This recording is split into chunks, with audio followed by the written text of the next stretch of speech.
Hello, everyone. Thank you, Thunder, right off the bat, for telling me about the thing. I just did it. We are now a podcast. It's not. We're not playing. What was it? Deadly Premonition. Deadly Premonition. Yes. Your best games. One of the best games ever made, indeed. Instead, we are gonna read Skyrealms of Jorune. Which, okay, let me start this off with a little bit of a story. So last year, when I said, "Oh, would you like me to give you a good game that I actually like to read?" I mixed this up with another game. This is not a game. Fuck, was it? I found it again. Let me look it up. Cinnabar.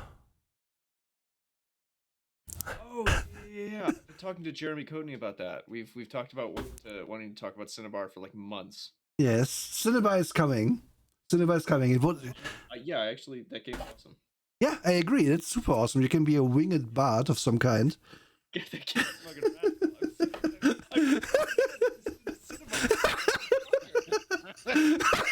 It's my mistake. I mixed them up. They're both. Mistakes cannot be forgiven. They're both super old games, and they're both kind of in alien worlds. And it's just like, oh yeah, I found this first. It has to be it, right? Because I had no memory of that this existed. I really like the cradling Trakes vibe. Yeah. So yeah, there is a lot to this. Hi, oh, by the way, I should say hello to everyone. Kanuk, welcome. Daisy, welcome. And Sundert, of course, welcome. And Versailles, hello. Welcome.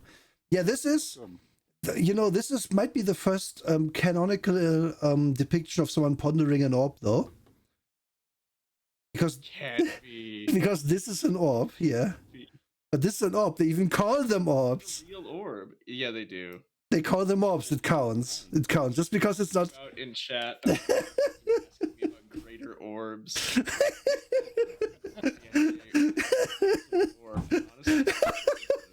Yeah, there's a bunch of them. It's pretty good. Yeah. Okay, so the first thing you have to know about this game is all of these people are humans except for this guy. And don't ask me where the mouth is. I don't know. Maybe this is the mouth. Maybe this is the mouth. Maybe the mouse. The mouse on the back. Yeah, mouth could be anywhere. Yeah. Yeah, there's. Yeah. Okay. Let's just go.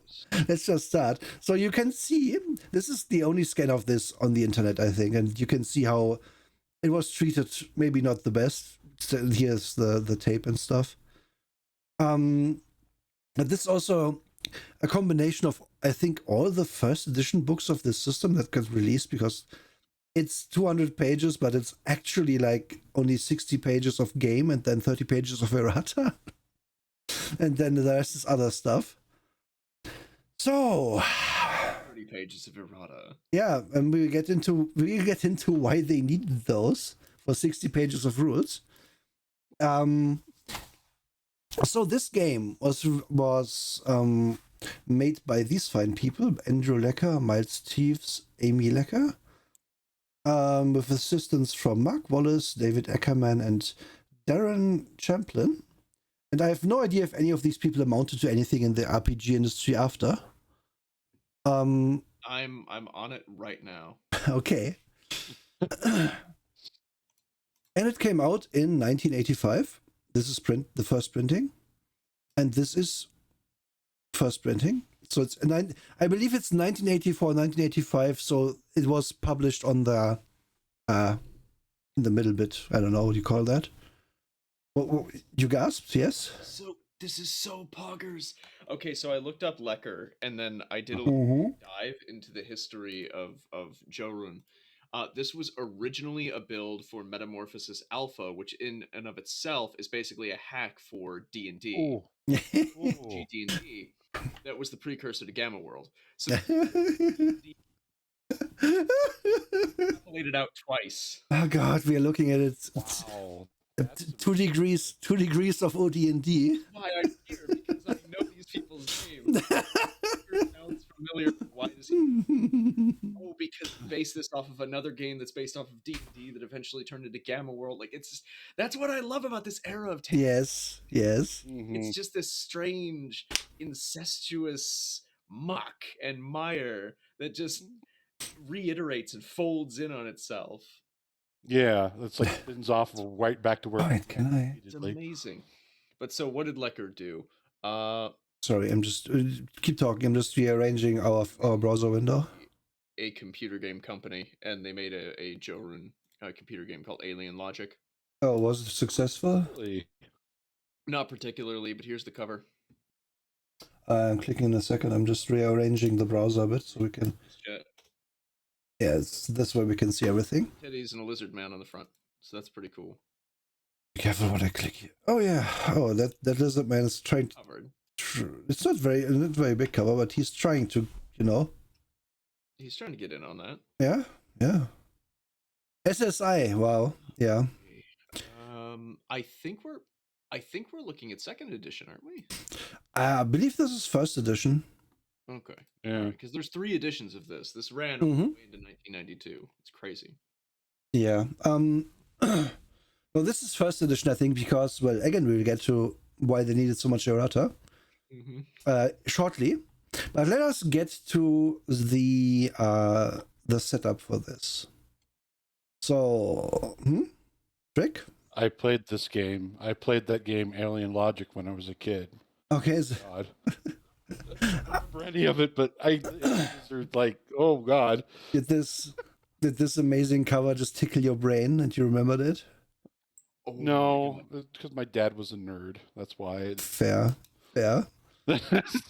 Okay, so let's get into. Oh, Sonat, thanks for Brother Nation. One more thing. Yes. One more piece of history because this guy's name sounded familiar. This is Tevis, who did a lot of the art and some of the writing for this project. So he did the technical art for Jorune. Since then, he's done movies, and I'm just gonna go: Explorers, RoboCop, Witches of Eastwick, Total Recall, Batman and Robin, Hollow Man, Spider-Man, Terminator 3, Reign of Fire, Van Helsing, Pirates of the Caribbean, Curse of the Black Pearl, Chronicles of Riddick. Nice. He did sculptures for Tom Cruise's head for Interview with the Vampire. He did Kong sculpture work for King Kong, the Peter Jackson version. He did work and effects on Little Fockers and Pirates of the Caribbean on Stranger Ties. Okay, guys. Okay. Wow. Okay. Everyone here, if you ever get the chance to interview this person about the new movie, you just ask about Skyrealms of Jorune the whole time. And like, hey, I want to ask you about character design. So you did the technical art for Skyrealms of Jorune. That sounds be so good. Yeah, but that shows you a lot of the time. Just keep creating, and you get somewhere. But that's actually really cool. I'm kind of blown away by that. Yeah. So wait, but technical art or all the art? Like, is this him? Technical art.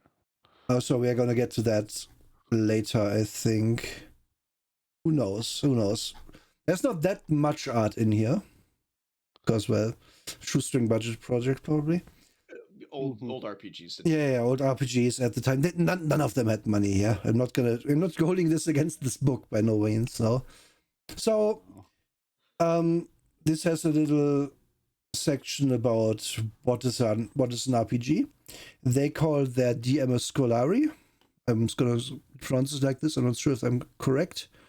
The one who teaches in their language, maybe it's Latin, I have no idea. Then they tell you how to play for the first time, which is cool. Then they give you a bit of a plot synopsis. So I'm going to give this to you as well. So humans sent out unmanned probes into space and eventually found another planet. And then they just sent people there to colonize because, well, that's what you do, right? Well, aliens there, they kind of were like, yeah, you can live here, but only in these places. It's fine. But then they all lost contact with Earth because there was a big war there, which is probably why we have Gamma World over there now. It's all connected. And so the humans were like, well, we are disconnected from Earth. So let's just take all the resources over here, like you do. The other aliens didn't like it. They used their magic, which the humans didn't know they had. Killed a bunch of humans. The humans killed them all back. And then made a bunch of different humans, because that's what you do. They just made with genetic engineering. They just made like big human, small magic human, and regular humans also still there. So everyone in this game is a human except for the few aliens that exist. It's another world. And it's a very convoluted way of just going, well, yeah, it's the future. We have. So just saying, first impressions on this. I called out the Dying Earth series from Jack Vance, which was a big inspiration to a lot of D&D. But also, there's a ton of like John Carter. There's so. Oh yeah. Oh yeah. Oh yeah. Like, and that was So much incredibly in this. impactful on everybody. I mean, even me. So actually, especially me. I fucking love John Carter. Ministry. I would set this shit on Mars. Ministry of Ennui control? What? Hello. What are you controlling? What's ennui? I don't know the word. Ennui is a feeling of listlessness or a lack of direction. Thank you very much for the And it can also vocabulary. an amount of melancholic kind of affectation. I didn't. It's a rough thing. Do I need to do paperwork for that now? I'm German. I love that stuff. I guess so. Yeah. Okay, cool. You need to do paperwork to feel you're on with. Amazing. Cool. So that's the story. That's all the story we get. It's also kind of enough story. I kind of like that. Yeah. I like a good 1-page 2-column. Exactly. This. Yeah. This. So I would say, if this was all we were getting, and then we have like big human, small human, and normal human, and magic human, in the description of this book, this would be fine. But as we will see, they went a different route. So next we have a section you will only really see in books of this era, which is this explaining what dice are. Like these days, you don't have to explain to us nerds what dice are, but back then it's like, how do you do a D10? Well, you roll the D20, and since it only goes from 1 to 10 twice, that's fine. Because they didn't have D10s back then, guys. The D10 is not a platonic solid. They had to math that shit, and they didn't do that until the 1980s. So those were too new to go into this book. Do you guys want to know some crazy fucking stuff? So the old TSR gamers that I learned from and did design with, they didn't have D10s. What they used was their mathematics calculators with a 1 to 100 generator on it that they could hit a quick button. Heck yeah, perfect. Wow. So crazy. They were talking about this in one of the supplements they were making, and they were going like, should we just tell people? Hold on, I want to see if I can get Chris. I want to see if I can get Chris Clark's voice. Guys, should we just tell people to get a mathematics calculator and do this program? Way easier than trying to get them to buy these funny numbers. It's so good. That's classic. That's not what you do, by the way. Dice are cool. So what you used to do, history lesson here, I never did this myself, because when I started playing, we had the dice proper. What you used to do is get your D20, which was numbered from 1 to 10, but twice. And then you colored one of the 1 to 10 sides, to colored it a different color. So that you could tell if you wrote an 11 to 20. And then you had to remember that forever, and obviously people would be cheating like crazy, being like, no, this time it's blue, because blue is higher this time. I said this before. And then the DM is like, no, you never said it. And then you would just fight over that for 5 minutes. Yes. But that's how D10s used to work. So, and then they have to explain to you what a D3 is, because the concept of just dividing by 2 is hard. But again, this is the era where you had to do that. And then they recommend you how many dice you need for this. I don't know whether Scolari needs 1 extra D20, but I guess maybe. They explain what characteristics are real quick. And then they explain there are 3 races of humans. There are humans. There are Bokort, which are big humans who can see the magic but can't use it. And there are Muadra, who are small humans who get magic. And they look kind of like... I think we get some pictures. We can point them out. And then you roll your characteristics already, which is a 3d6 down the line for these 9 stats. And then a d6 plus 7 for your learn. I'm going to go into learn extensively in a minute, but let's just remember that you are having between 8 and 13 learn. Mm-hmm. And your skill groups, they are grouped in just groups. It isn't like in, what you call it, in White Wolf, where they go to like physical, mental, and social. It's just group 1, constitution, social, and color. And you're immediately like, what the fuck is color? And then you go into group 2, strength, education, isho, or isho maybe. Wait, go back. Yes. Okay, wait a minute. Yeah, okay. I skipped over color when I was originally doing my skill. Yeah, we are getting to it. Don't worry about it. No, I'm with you. I'm with you. We are getting out. I'm just gonna go into. This is the moment in you reading this where you are like, what the fuck is happening? What is isho? I mean, and then you get speed, agility, and aim, which you can. I mean, these are sort of fine. I actually love being like, all right, so we're gonna have 3 stats in each group, and one of them is gonna be some fucking nonsense. Yeah, I do love this. I do. If this was a vacuum thing, okay, no, we're getting to it. We're getting to it. I'm getting ahead of myself. So these are all 3d6, and there's some exceptions here. Constitution, color, and agility may not exceed 18. Muadra adds 20 to the isho. Cool. So I guess that goes way above 18.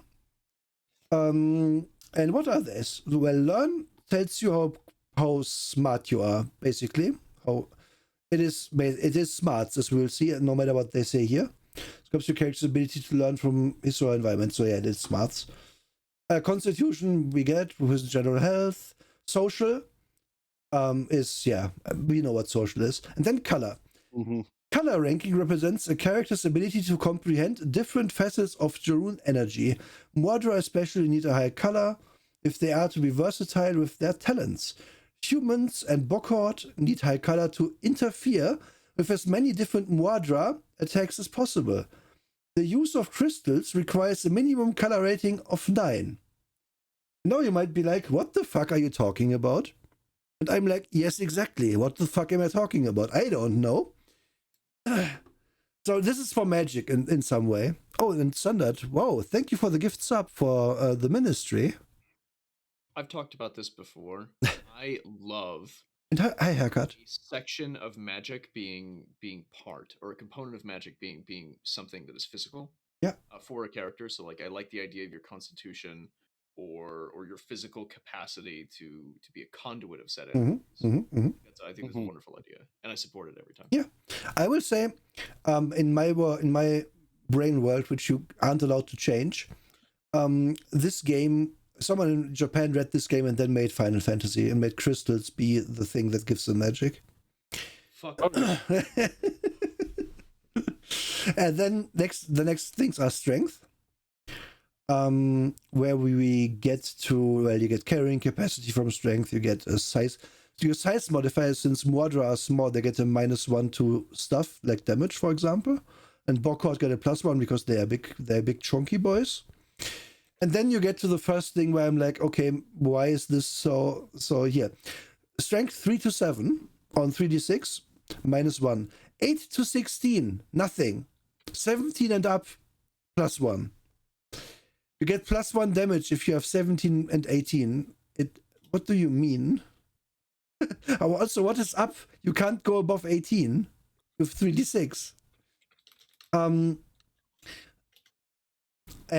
But well, okay, this is just stats, right? So let's move on for now. This is, in my opinion, you need more granularity than -1, 0, +1, and making it this broad. That's a bit pants. It's a little bit rough. Yeah, education is how learned you are, not how smart, but how much you know, how many facts you know. Now, Aisho. Aisho is a Shantic word for life, energy, and vitality. For gaming purposes, it will be used as an amount of ambient Jorune energy a character's body can absorb over a period of 1 day.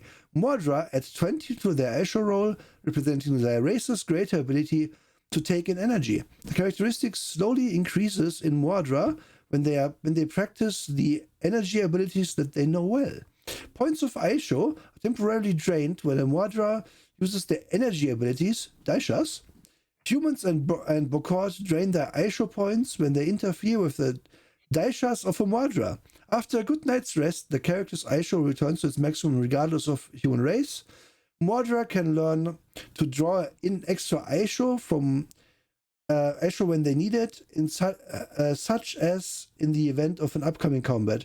Because humans and Bokor are unable to create Daishas, energy attacks, and can only use their Aisho defensively to interfere with Mordra attacks, this characteristic is not as important to them as it is to Mordra. Your magic points, in so many words. Second time I'm gonna say, the fuck are you talking about? Just call it. It's fine to give us the in-world explanation at some point, but we are currently not at that point. Right? These are magic points. You get 20 more if you are a magic person because you are small or something. This is going to confuse everyone. It's still confusing me because every second descriptor word is just something you made up for your game. Please don't do this. Like, all you just have to say is that Aisho is a measure of your magic. Yeah. Give the explanation. Yeah. It also doesn't fucking matter right now, since we're just explaining what sets are. That you, as a wizard, or what were they called? Mordra, you can eventually raise this by casting more spells. Yeah, please give me the info, but I don't care if it's here or not. Give it to me later in your magic book. Speed is how fast you run. Again, 3 to 16 gives you fucking nothing. And then 17 up gives you +1 bonus hand-to-hand advantage. I'm gonna get to advantage soon. Yeah, the races. Humans, I think these are the... I'm not sure if these are the Mordra or these are the Mordra. This is a Bokor, this big chunky dude. These are the alien dudes we killed. And these are other assorted... Yeah, I'm not sure if this is like... I guess it makes sense that if it's these because they're smaller. They're not actually smaller though. Like they're as chunky as the humans. They're just not as tall. It's literally just tall. It's literally just like Chad v Virgin. That's all. Yeah. Yeah. Shit. Even this guy even sort of has the chat stature, and this guy just needs a big round thing. And then, well, anyway, these are random aliens we haven't mentioned yet. You can't play them either. So speed might give you a little bit of bonus hand-to-hand advantage, whatever that is. We get to it. Agility gives you initial combat skills level with hand-to-hand weapons, so you might get 3 levels with your hand-to-hand weapons. That's pretty neat. But you need 13 or more agility for that. Again, on 3d6 down and 3d6 straight up, the average is 10.5. So, or 11, between 10 and 11, of course. So you are not going to get any bonuses for the most part in this. Like, the only thing that gives you a bit of a bonus, maybe if you average, is aim, which is just, shooting bows and hitting, I think. And also, you throw your orbs and your bolts, which is also the aim as a wizard to hit stuff at range. I'll say this, if you ever think fondly on this era, like we do quite frequently, and want to lambast current games, remember that we no longer need a fucking hit and defense matrix. We will be there soon. We will see the... We'll get there, don't worry. Yeah. So, okay. I want everyone to know that these games are horribly complicated when you get into the nitty-gritty. Mm-hmm. Okay. Which is like babies first. Yes. This is the point, because before I forget, I have to point something out to you, my dear readers. So we have got over all attributes. At no point has it been explained to us how we roll on them. Yeah. Get used to that, because this book will not explain it. It will not do it. We will go to that in the errata, which we're going to get after every... They published this, not remembering to put in how do you roll on a stat. And... I actually do have a reason for this. So I looked into it. This was sold as a box set that had the errata and everything in it. So that was almost like a player's guide. But why not? So they already had this printed and then realized they had to put errata out. No. What I think happened is that they included all of the things of how to do your things. Wait a minute before you call it lazy, because I'm looking at the package right now. Okay. Pull it back up. I closed it. So I want to look at what Jorune launched with, and I can kind of backbook this way, reverse engineer this setup. I have a counter argument for you. We're gonna get to with the skills, but okay, I'm here. I'm listening. Oh, wait a minute. If this is first edition, never mind. The box sets came later. Aha. This is first edition. Fuck. Okay. Okay. I'm gonna say this. If this is first edition, then they forgot. And they forgot a lot of stuff. If this is the box set, which came later, then they are fucking chads for just putting their erroneous book into the box set and then putting the errata in as well. Instead of just making the book correctly. That's a chat move. That is like, no, this is still good. We don't feel like Good, fuck you. we don't feel like doing the work. The game is broken, but this is published 1985. This is second edition. Okay, so they did it. Okay. So They did the chat thing. God, imagine. you get the player. That's how you play the game. But wait a minute. God. 4-page player manual. This isn't 4 pages. No, this is 64 pages because if we go to Yeah, okay. this is just all of the books in that box set then scanned as one PDF. Yeah. So the idea is that you have a player manual that's like, this is how you play the game, 64 pages, and then you have your, your Shalari book. Yeah, but You have like your information. Yeah. So this makes sense. yeah, but Emery. Get it? Yeah, but Emery. Let's get to skills. But you don't put character generation in the player handbook. I'm guessing it's actually in the. No, character generation is in this book. Don't worry. Okay. But no. My point is a different one. We're getting to skills now, so keep in your mind that this might all have been deliberate. Defend these skills. No. I'm not talking about. Not okay. Let's talk about what we do. So we wrote a learn thing, right? We have d6 plus 7 learn. So our learn is between 8 and 13. Yes. We now take. We multiply this number by 10. So we have between 80 and 130 points. And we can spend those on skills. To do so, we have a skill level difficulty, which easy skills have difficulty 0, the really hard ones are 4, and you pay between 5 and 25 points per level of skill to increase them. So far, so good. You can also, we are getting to this now, buy a whole bunch of skills at once as a skill package. In the case of fighter, for example, so there is fighting skills, right? Here, sword, two-handed sword, knife, and so on. These are all individual skills. Yes. But you can buy them. This, for example, sword is difficulty. No, wait. Bunch of all skills from defend, so weapon go up. Okay. All combat skills at skill level 2. Okay. So I guess there is no. So these are all difficulty 2, which is not in. Sometimes they have the difficulty in there. Sometimes they don't. And so you can either buy one of them for 15 points, or you just pay 35 points and have all of them. And then you pay 35 per level to get them up even more. Or you can mix and match. Wait, didn't you say before? I just want to clarify. Didn't you say before they don't tell you how to roll your characteristics? No, they do specify that you roll them with 3d6. Yes. Okay. Thank you. Okay. No, there's something else I was getting at. My brain's. And I clarified you don't roll how to roll on them. Like, oh yeah. Okay. Would I roll a d20 to roll on my stat from that is between 3 and 18, or would I roll 3d6 to roll on it? Because both of them would be valid ideas, right? Equally valid to do. So again, you pay for 35. For 35, you have all combat skills at 2. And I guess after that you could still buy, for example, another level of sword, which is then another 15 points and so on. But this is like a package deal. You are generally skilled in all these weapons, and then you can buy it higher if you like.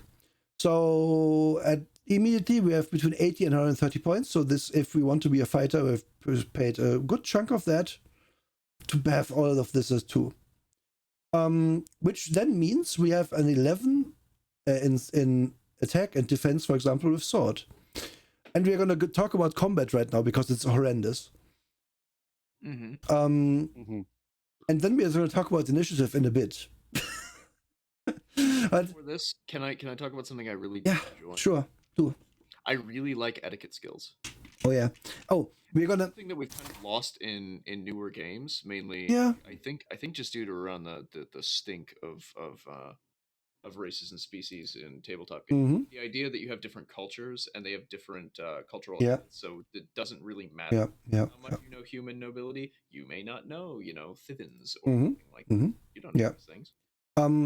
I agree with you. I think it's weird that they are all so every race is like a monolith. That's unfortunate. That's kind of the thing of the time. But... That is a thing of the time. Yeah, I mean, if they had this like a Northland, Southland, Westland, Eastland, Centraland, whatever, that would be cooler. But yeah. So okay, how do we fight in this game? Just so you know, TLDR, there's an active defense. You roll your dice, your d20 in this case, and if it's below, I believe, an 11, no, it would be above because it goes down. Above or equal to an 11, you hit.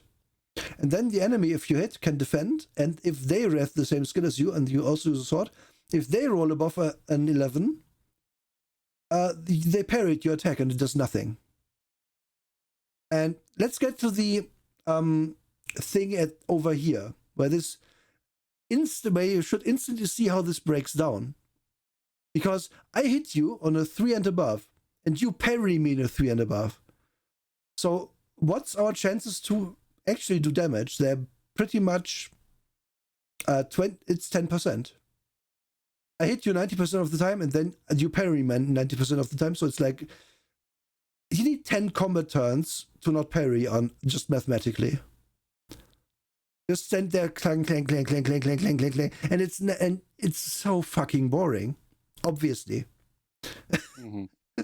So this is why active defense tends to suck in games, in my opinion, unless if it's done like this. If it's just a complete pass-fail and your pass is super high. It sucks. It's never good. It can be good in a game where you accumulate successes and can then subtract from those. But in this, where it's just pass-fail, it's terrible.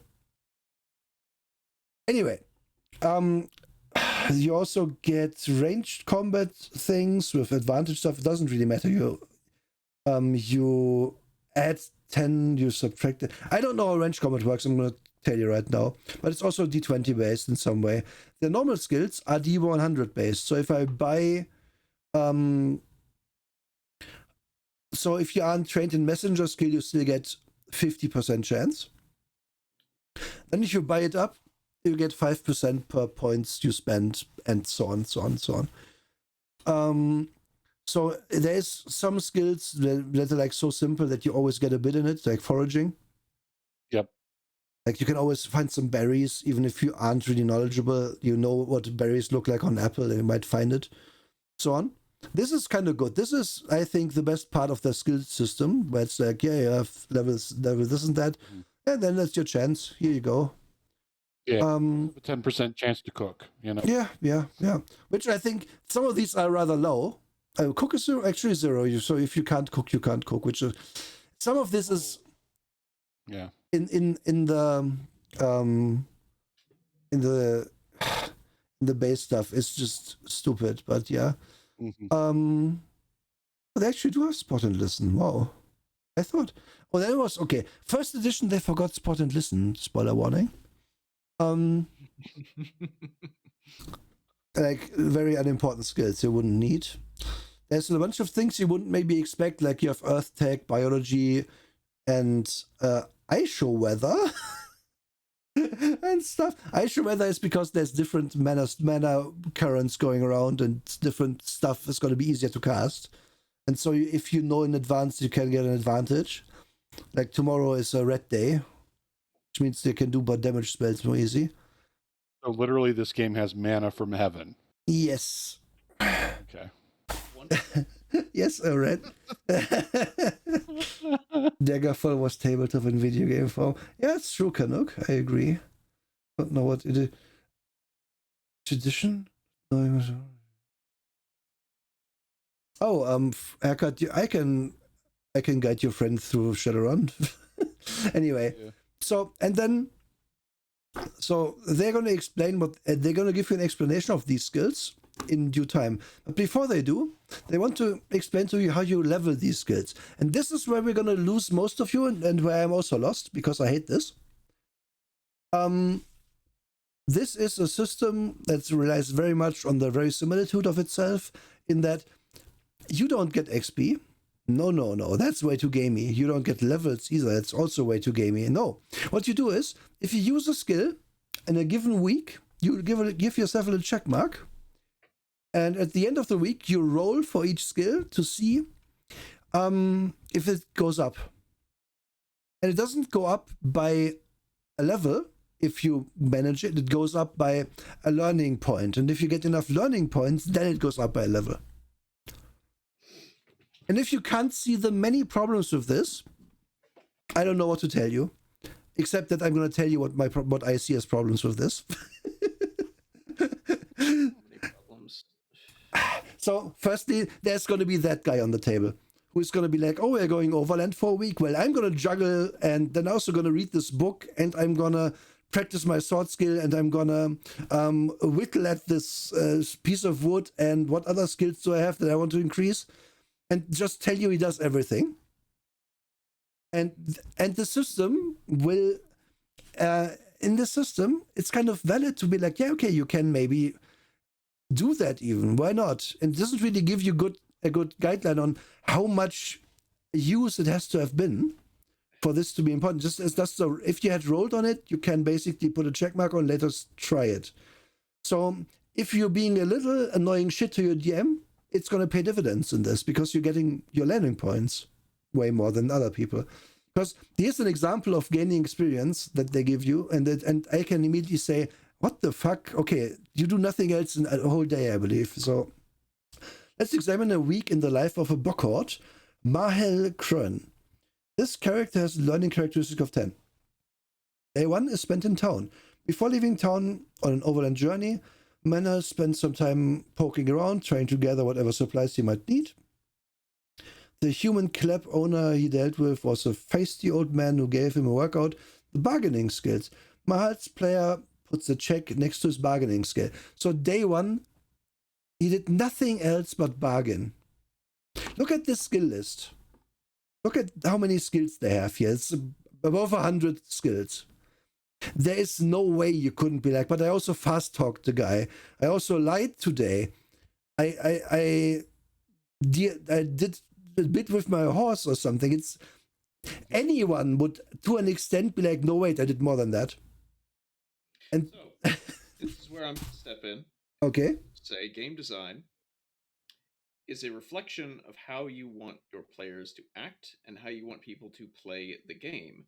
Mm-hmm. This doesn't make any fucking sense, because removing the game of it, taking away an experience system and all of that nonsense, that's going to allow your players to not only be shits, cause these arguments, but also it's just gonna, they're not really gonna care about doing anything you put in front of them. They're just gonna care about putting their skills up by doing something per day.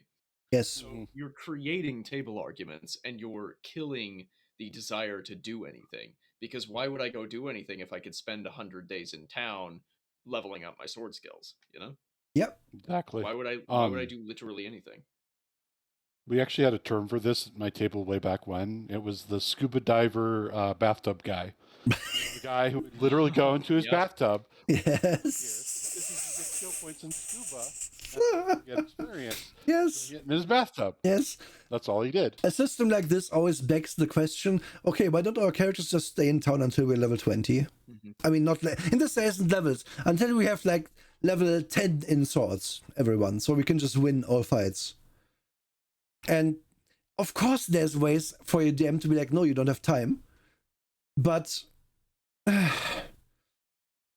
Yes, son. it's just Enlighten my horse. yes, exactly. I know a horse. Exactly. But I mean, I want to continue this example just to I want you to realize just how they think this is supposed to work and how much it doesn't. It isn't gonna work like this. Day 2 was spent on the road. Mahal gets a check next to set up camp on his character sheet. Is there not a skill for like walking? For constitution? I guess there isn't. Like, you can't tell me I was on the road all day, I did nothing.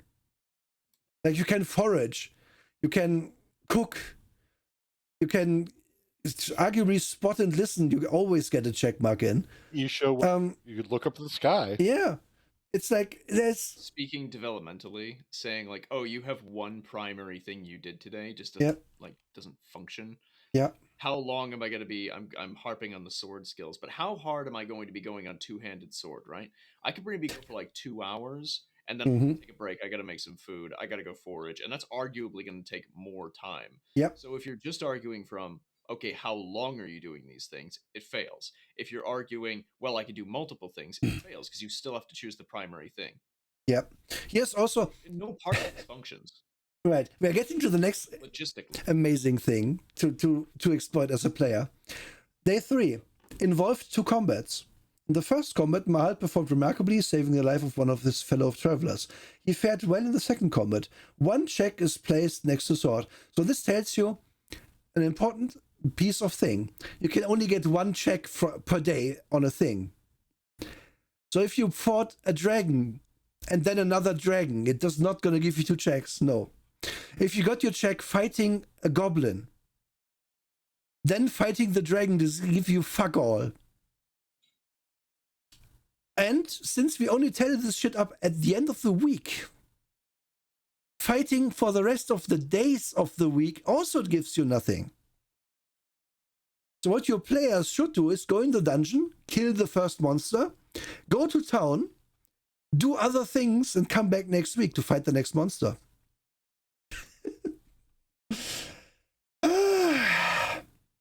Yeah. That's awful. That's like, okay, how can we pad out Keep on the Borderlands? Make this a really long module. This would be the way to do it. And I'm not saying, I'm obviously not... Remote house to take 3 weeks.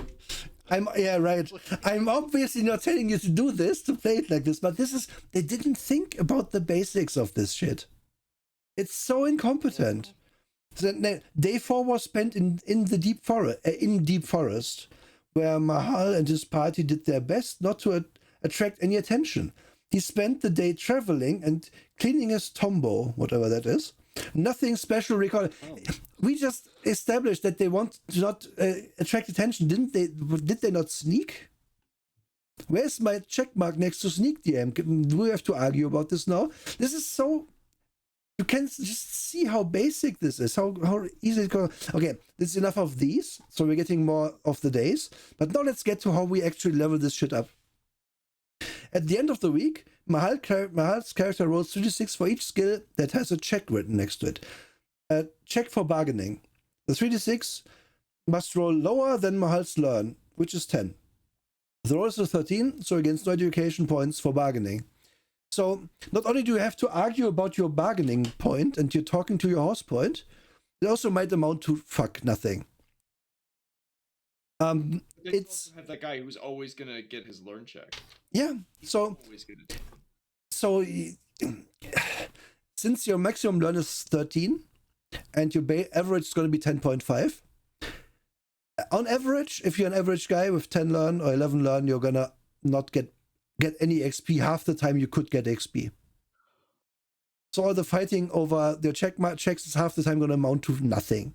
If you have actually 13 in something, it's going to be, I believe it's about 2/3, a bit more than 2/3 of a chance to get a point. But then this would just be an education point. You need 5 of them to level up a skill by 1 level. You get 1 for checking up camps. He has 3 checks in that already. So he rolls, must be under 10. He rolls 9, I think. Wait. Roll 3d6 must be 10 or lower with must learn.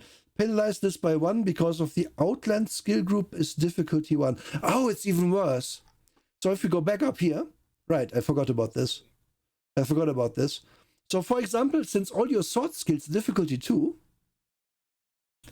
if you have an 8 learning, which is your minimum, you need a 6, need to roll below a 6 on 3d6 to get a check mark in learn. So your barbarian better be smart.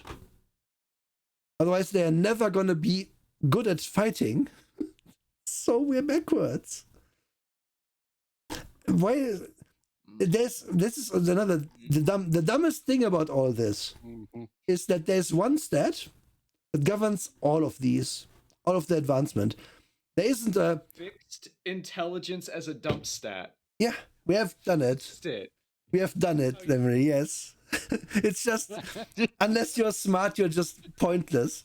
Because imagine... Everyone remember, there is every single baby gamer who complains about the system's not making sense. Remember, this is where that process leads you. Nonsensical, broken systems that don't function and make your entire party forced to use one specific statistic. That is why I'm firmly on the levels make no sense train, but XP are good. I enjoy my levels. Okay, I'm not firmly on the train. I enjoy levels too. It depends on the system. Levels can be good. But I enjoy games that don't do them because so many systems do levels. So, I guess point for this game, since it doesn't do levels, hey, cool. So, I just realized something else. Is there even a thing? Oh yeah, Shantik is only the difficulty 4. But okay, fine. In case you want to be that. Notice something? Miscellaneous skills. There's a skill that just says "Get Lost." That's the name of the skill. What? Okay. Not to get lost. We are gonna find the skills. We are gonna get to the skills because that's really good at getting lost. Yeah. Okay. Next thing, they are gonna tell you what the skills even are, which interesting priorities here. But okay, fine. So what are the skills? We have a bunch of fighting skills. They are self-explanatory. Oh my god! Wait, did you look at the broadening the skill? Oh yeah. Oh sorry. And every 5 skill level increases, you get 5 checks that they must place next to skills in which they frequently use. Blah blah blah. Like infrequently used, importantly. Yeah. Yeah. It's just an infrequent boost. Yeah, you get so every half year you get 5 checks on things you used but didn't get a check for, basically. Oh, so track your game calendar. Yeah, not only that, but also like, oh god, just imagine this. It's so wretched that you have to be like, yeah, long travel and stuff. I mean, it's kind of good that it gives you something, but at the same time, no one cares. You have to be so meticulous about things, and even someone who does likes hex crawling and finding new things in the wilderness is cool while it's new things. It's the unknowns. Eventually, if your party is level 10, and you're gonna hex crawling back in the mountains of madness, and if you then go back to the starting area, and the DM isn't gonna be like, oh, you're moving 1 hex forward, roll for survival. They're gonna be like, yeah, you go there, you have seen this before. That druid you saved is waving at you. But every time you have to think of every single day you do things. No one wants this. Like, lots of people will tell you, yeah, I do 1 combat per travel because it's boring to do more combat. I'm not necessarily on that train, but I get those people. They want to get to the adventure they actually wrote, and not to the random encounters on the road that really don't only waste time in their eyes to get that's in front of the fun stuff. But this is all about just, what did you do today? Asking every day. Because if you don't come up with something, you're going to penalize yourself next to Dave, who always has 10 ideas. Like, this is terrible. This is completely terrible. But anyway, I just want to, for the skills, we have to find the get lost thing. But firstly, I want to read entertainment, because it's this just killed me when I came to this point. Entertainment. The skills in this group won't help players in any predictable way. Full stop.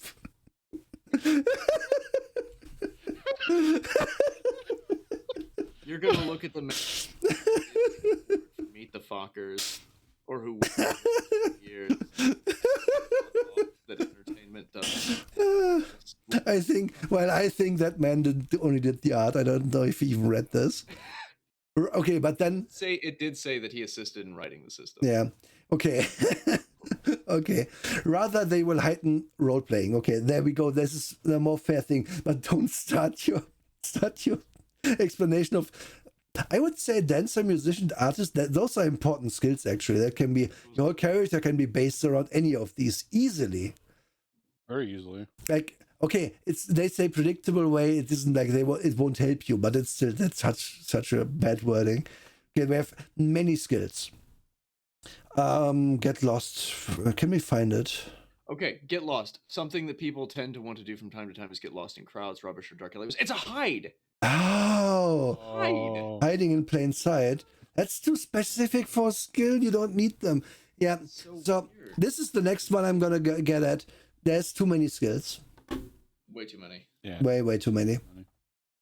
I mean, we have like, if I had to cut things, where would I start? Set up camp. Who fucking cares? Yeah.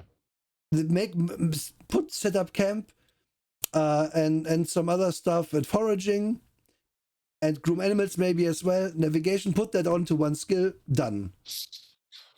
You don't have enough points to have these. Again, at the very least, you pay 5 points to have one level in these, if not more. It's so much. Oh.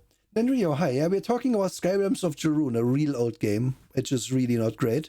But I can't. But as I will come to, I can't hate it too much.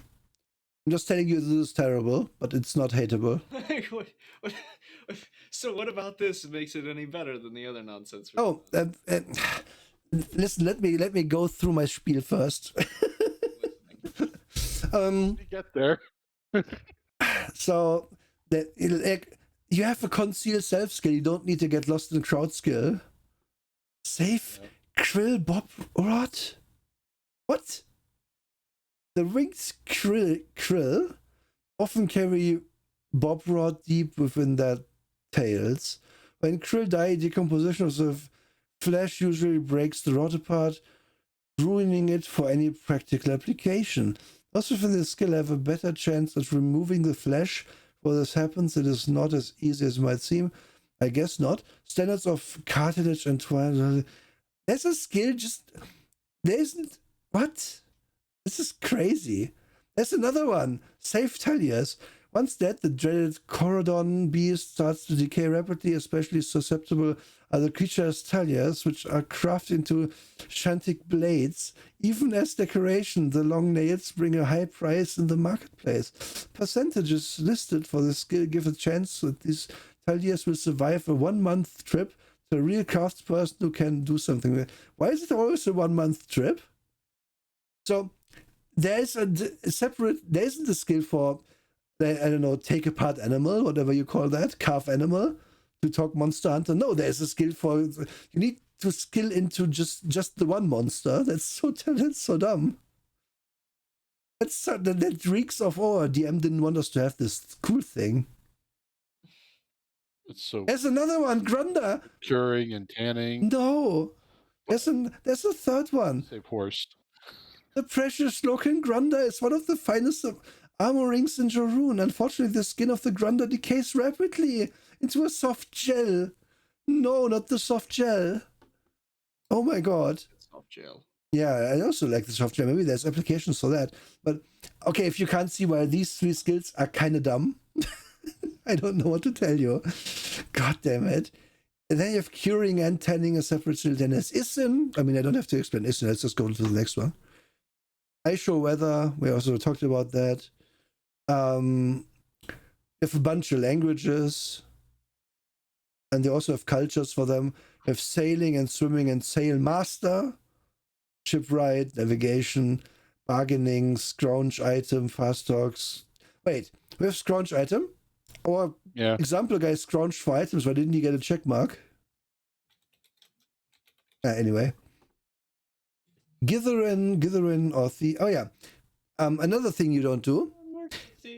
Another thing you don't do in your fucking game is call your thieves Githerin. Do not call them thieves. Just call them thieves. Yes. Yeah. Let's do it. Also, why is lying a thief skill? Lying is an etiquette skill. You have etiquette. You have that category, or whatever it's called. I don't. Was it called etiquette? That was a category for diplomacy and stuff. So put lying in there, maybe. And snitching. What the fuck? Yeah, when really that's just gather information. Yeah. Why is it called snitching? Snitching is when I snitch on others. That's not a skill I need to develop. That's just go to the police and be a snitch. What the fuck? Your skill at going to the police. Talmoran are large winged creatures native to Jorune. Oh, you can train per animal. I'm more fine with train per animal than with like dig out the cool stuff per animal. Because like training a horse is not the same as training a dog, and training a dog is not the same as training a cat. So it's fair enough that you might be an expert in this one animal. But then I would have like cross skill, that you at least know generally how to approach stuff and whatnot. Get lost. Something that people want is get lost in crowds. It's so stupid. Oh, by the way, I glossed over it, but Aisho Isin is just the name Isin is taken by those learned ability. Isin was an aging biotech engineer who redesigned many of the. So Isin is just the name of the bioengineer who made the alien races, non-alien races. It's Wonderful. Became synonymous with science. Yes. Yes. Science man. Science. Call it fucking science. You hacks. Like if we had a science skill, we called it Neil deGrasse Tyson. Yes. That doesn't make any sense. And now we get to the daishas, which is magic. And this thing, if you cut off everything we already know, that this is an RPG and stuff, and just gave only this chapter to someone, it would be fucking comprehensible. Because everything in this book just has a different name. You would have to do a find word replace. Quirky. We're not like other games. Yeah, we're not like other games. Our Deshi and Do and Ebba and Launtra and Gobby and Shal and Tra, they have colors associated with them, and then you do things, and then you ponder your orb a bunch because it's bigger than normal. I'm sorry, I just kicked my desk. Because I imagine Gobby is. I'm just gonna read you like this part, because so Amwardra's Nowl, I guess it's Nowl, I don't know. The first step to energy manipulation involves the creation of the Nowl orb. The size is greater than that of a normal orb, making it easier for inexperienced Mordra to weave. The regions of color which sweep over the orb surface are determined by both the personality of the Mordra and the types of daishas that the Mordra has mastered. A Nowl is really just a visual way of seeing a person's signature, described above. That's seeing someone's aura. The colors are faint, and the Nowls of young Mordra increasing in brilliance as the Kaji master his skills. It is common to refer to someone's Nowl as their Copra. Obviously, right? That's important information I really needed to know. Yep. With time... Sounds like a lot. Yes. Perfect. Yes. With time, Kaji learned to create Nowl, which can remain for hours. This is the first step in teaching Weave. Before true proficiency is learned, orbs are produced from both hands, almost as if a bubble were forming in the palms, forcing the hands open.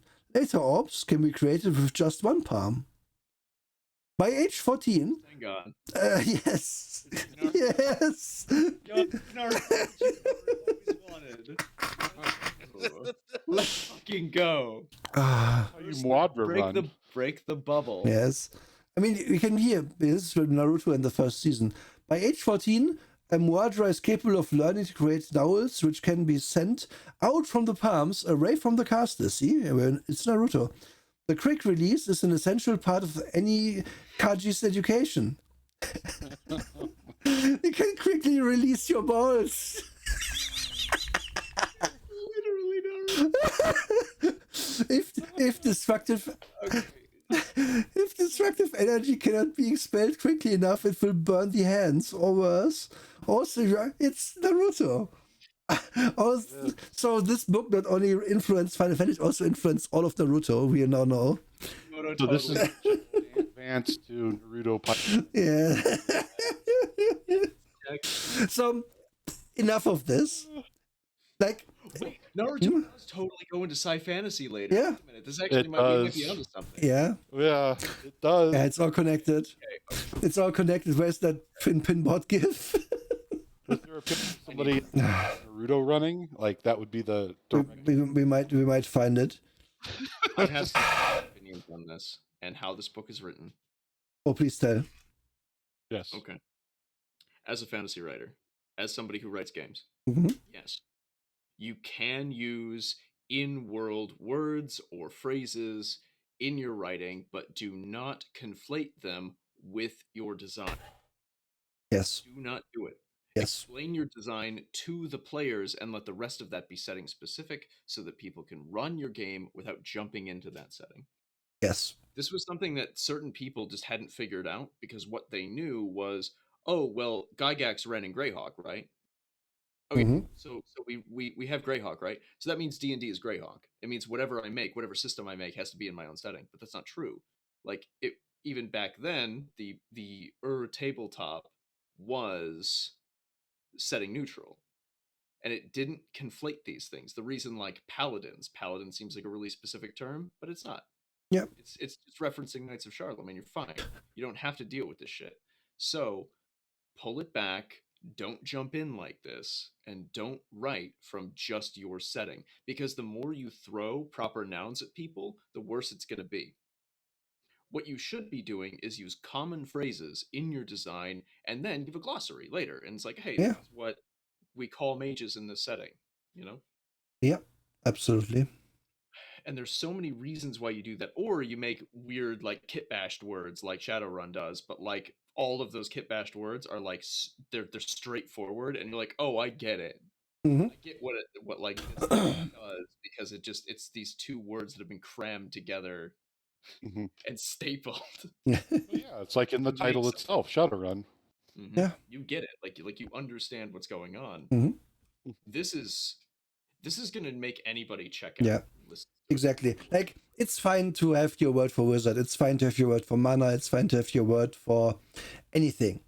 It's not fine to have them all and cram them all into one paragraph until it's incomprehensible word drivel. It's just bad. Yeah.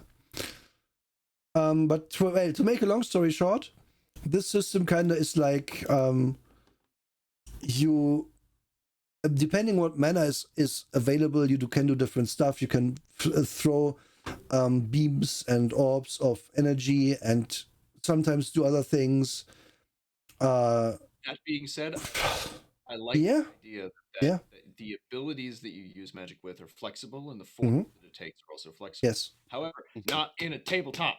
That is too much to fucking track. That is going to make every player check out. Yep. In a video game, this would be awesome. Yep. It'd be so fucking cool if like positioning and the time of day mattered to what you're casting.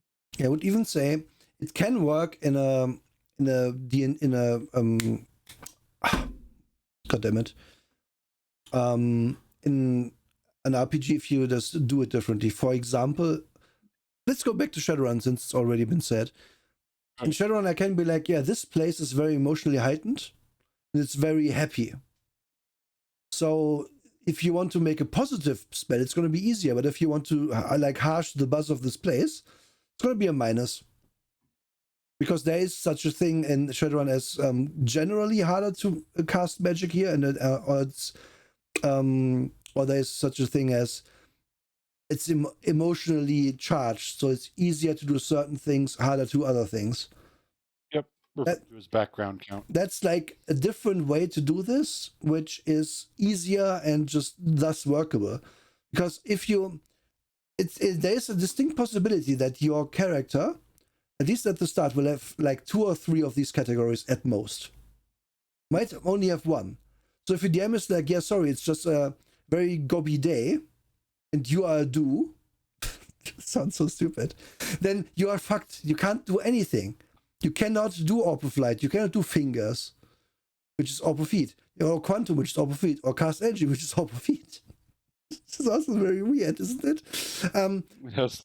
You cannot do them because it's not there right now, and that is bad, because then it just means, yeah, no, we don't go there today. Let's just set up camp again. I need another point. And no. No, it's wonderful. Let's do it. And then we get to the wound tables. I'm not explaining this yet. We are explaining this in combat. Just know that you roll 2d6 and the more is better. Mm-hmm. And it can be modified above 12, as we see here. And and some just stop though. You can't go more than 10 with Constrictor because you can't outright kill instantly by throttling someone's throat. I would say you can pop the head off, but maybe not with magic. Then there's a bunch of stuff. There's so much talk, and then how some dude. Here's another example of leveling, because we needed this again. Was for a wizard who also gets sword use and stuff. It's fine. Then you have inherent Kaji skills, which is a bunch of gaff, which ultimately means we can read auras. We know what your emotions is because we can read auras. And you have kerning base, which is not about bad text formatting, it's about kerning, which basically is so if these wizards don't use their magic, it's going to discharge eventually on its own. So this is all a masturbation thing, yes. Mm-hmm. So there is no pegging skill. You have to just kern instead. Kanuk. Yes, I was waiting this long to answer you on purpose. Kerning base are just places in a city where you go to just discharge all your mana, so it doesn't do bad things to you. It's the nut house. This is a nut house. These people are all definitely not doing No Nut November, because if you do No Kern November, then you're going to burn your house down if it's a red day. The words that they use to describe people literally suck in the Kaji by flirting with orbs and bolts. I need to discharge my Kern, bro. Come on. Let's go discharge our Kerns together. Yes, and there's a stored in the orb. Yeah. What I love is there's a description in this somewhere. I won't try to find it right now, but it is in here, believe me. Where there's shady kerning base, where I'm like, what the fuck are you talking about? Are we literally in the red light district now? Fane, Versailles, I'm sorry. And now, so at this point I was lost. At this point I was lost, and I'm not sure if any of you actually made it this far into the book. Right. Because I have other stuff added in here, like the Hishtons. Oh, I forgot about those. I'm so sorry. They are Hishtons. Hishtons are Bokor to train Muad'Dib to use their Daishas. It's okay. I think this is enough explanation. Do you really need more than this? It's just. So, Job is big human who train magic to use their spells. Thank you. I translated game to English here. Fucking hell. It should. It's literally like art critics, except for magic arts. Literally what their position is. Yes. You probably could have done better with that spell, dude. Try again. Yeah. In another section about the kerning bays, it talks about you can pay a Hishton to critique orbs while you're discharging. Oh god, they like to watch. Watch me discharge. Fuck. 7 out of 10. You gotta put a little bit of a leftward. Yeah, there's too much. Exercise greater mental control, bro. Yeah, the premature discharge was just a bit too much. I have to dock your points. Yeah, this is why Hit the floor, but it's still pretty okay. So this leads me to one thing I don't get. Like, okay, Bokor are big humans. Like, they're just, I mean, Why do they have only this ability? They can see the magic. The wizards we have can't do this. I have an explanation for this, and it's dumb and stupid. Okay, I'm here. It ties back to D&D in a really dumb way, and it ties back to barbarians and magic, how that used to be used in first and second edition. Okay. And the original. So barbarians used to be able to sense magic. It was a really specific thing, so they could sense it. If I remember right, it's almost like they could taste it, like in the air. So they would just get it. It's almost like how there's the extra sensory stuff for barbarians now, but the idea that they could sense magic and they could sniff it out, they could taste it in the air, and then they would get bonuses to XP by breaking magic items and whatever and blah blah blah. But that was the idea. So the idea was the barbarians are the natural enemy to the magic user. Okay. They refuse to use most magic items outside of like weapons and armor, and they would actively snap and break things. So it was, I'm the big man, I'm going to break the small, smart man's things to get more XP, to get bigger. Oh god. But yeah, I guess in this then they are more civilized and to just critique the small man's lack of discharge. It's still a holdover from where they can just. Oh god, it's so dumb. I hate that. I also hate this. That means the barbarians of this setting are art critics. Yes. Nomad, wasn't that a barb mage hunter thing? I mean, I think in third edition there was a mage hunter, but I'm not sure if it was a barbarian. There was a mage hunter. There was a ranger specialization. Okay, but now we get to the dice. We're talking about shit from like the 70s and like early 80s. Yeah, I'm not that read on the really old D&D. So, but now the daishas, which are the spells. Let's get back to this. My presence. Let's get back to No, I don't tolerate your presence. I adore your presence. Let's go. So, yeah. So this is the point where I'm just lost. Because Lightning Blast, 0, 10. This is the most basic of the Dashi. It is a bolt which inflicts terrible flaming damage. This is a mainstay of dials and criminals. Okay. So, criminal mages throw Lightning Blast, which is fire damage, flaming damage. But if you go back up to the list of things, Lightning Blast is actually in here.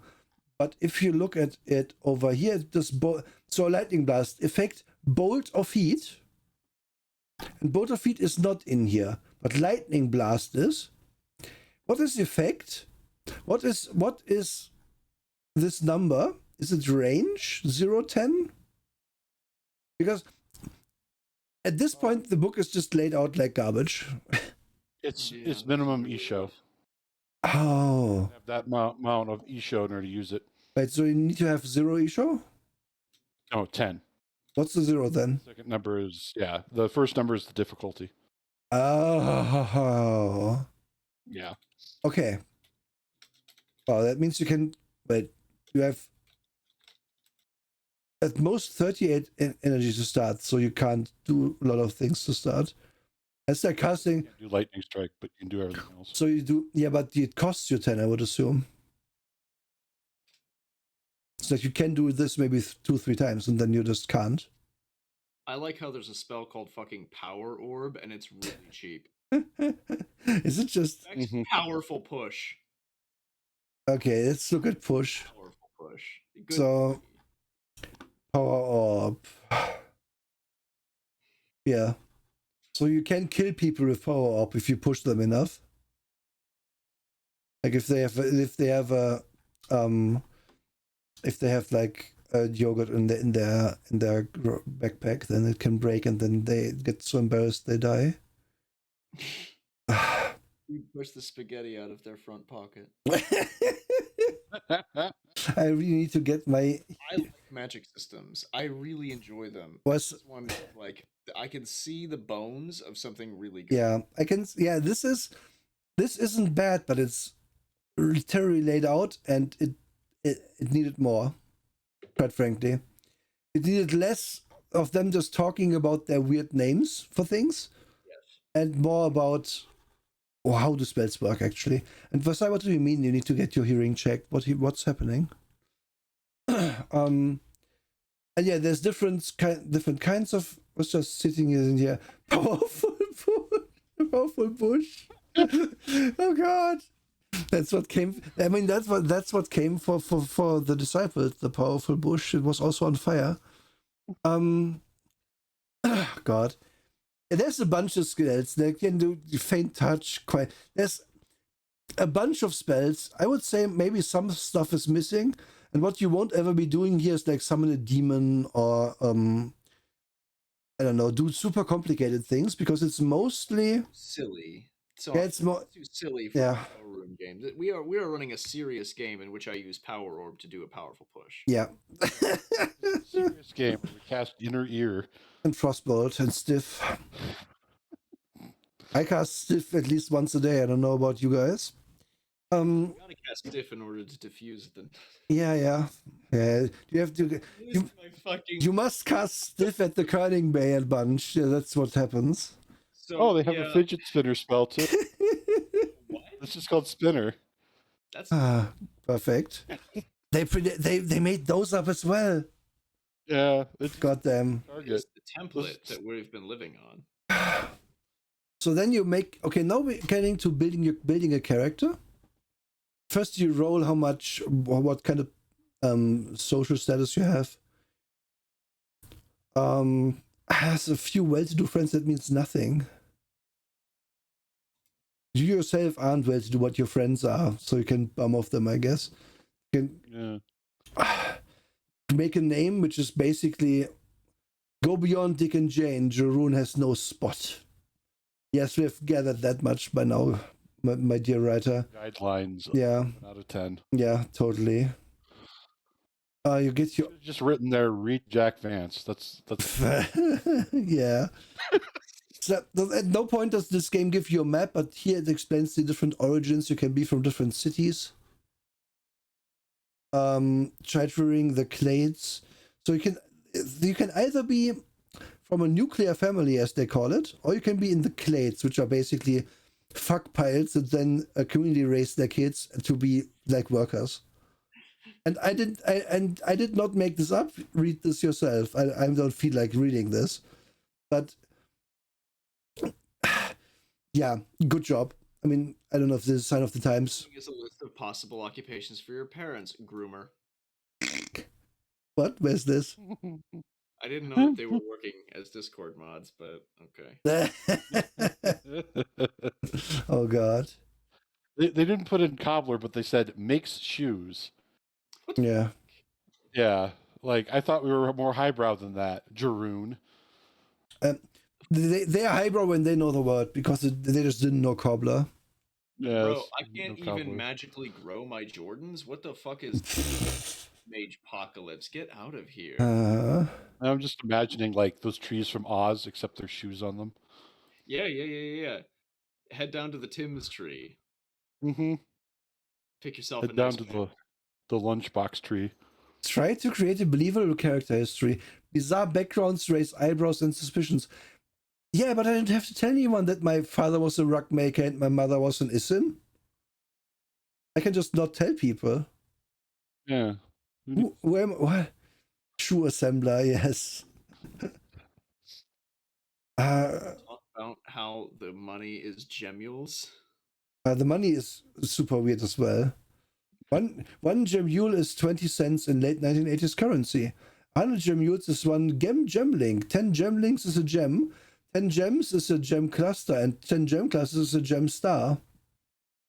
So it's just more gems, basically.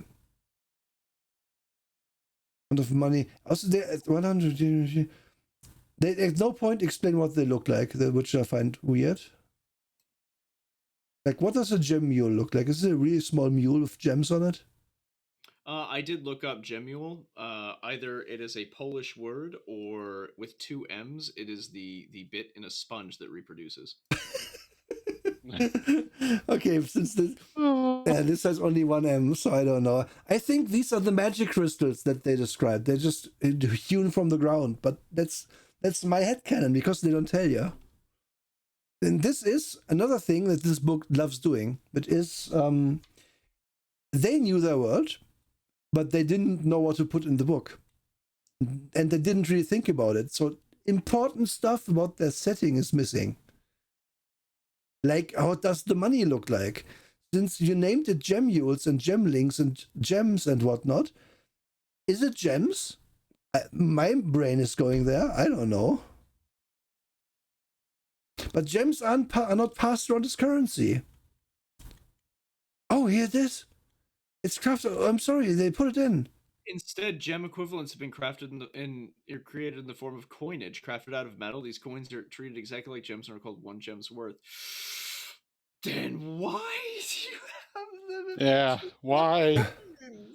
So, okay, historically, they made currency to be more convenient. Like, you didn't have to have 20 sacks of grain. You could have 1 piece of silver and give it to the man, and he would give you 20 sacks of grain for that, if you wanted to, because they're equivalent value. This is why gems are valuable. Yes. Okay, they did put in what it is, but it's dumb, even dumber now that I know what it is. Yeah. It's a Yule in this. Oh, hi, man. Welcome. We're just losing our minds here, which is normal. Peace. God damn. But for real, though, where's the point in looking at a gem that's probably really small, because we know they don't specify, so it's about this. No, it's about the size. Like, one of the gems is about the size of a 50-cent piece. So it is small. Yeah, it's like a little bit smaller than a ping pong ball. Okay, is it like round though? Is it flat? We don't know. Yeah, they're crystalline spheres. They say right about that. Oh, crystalline spheres. Okay, I just should. I can't read and get mad. That is a gem. So the gem. So they made. Which is 1,000 gemules. So they made. Okay, at that point it makes sense. But for the small denominations, it really doesn't. You could just trade these gems around. Here's the crazy thing. Yeah, I have gems. It's so much cooler to trade in like clusters of gems, or like even the way that they described it is almost like they combine. Yep. To form large gems. The idea that you pull out like a star, like this crystalline creation that's like the size of a grapefruit, and you break off smaller pieces of it and they morph back into like spheres. Yeah, so fucking sick. That sounds it's an alien concept that's cool and evocative, exactly. But this, but again, so this is like, we don't trade in silver dollars, we trade in slightly smaller copper dollars, which represent silver dollars. They're just as convenient and the way the same. And okay, anyway. Uses copper and electrum, and this is fucking garbage. Yeah, this is okay. It's not as bad as I thought. They do tell you. I'm sorry, I missed this paragraph. And there's common items, which a thombo, for example, is just some creature, riding creature. This footer can we have a pair? So it's like a mule. Telmoron, Dolik, Botchion. There's horses. We brought horses to another world. That must have been fun. This is a glossary, isn't it? Common items? Oh no, it's common items. Okay. A clap is where you buy things. You clap them. Like, you see clapping as stealing, but that's because cyberpunk. Yep. But okay, fair enough. This predates cyberpunk.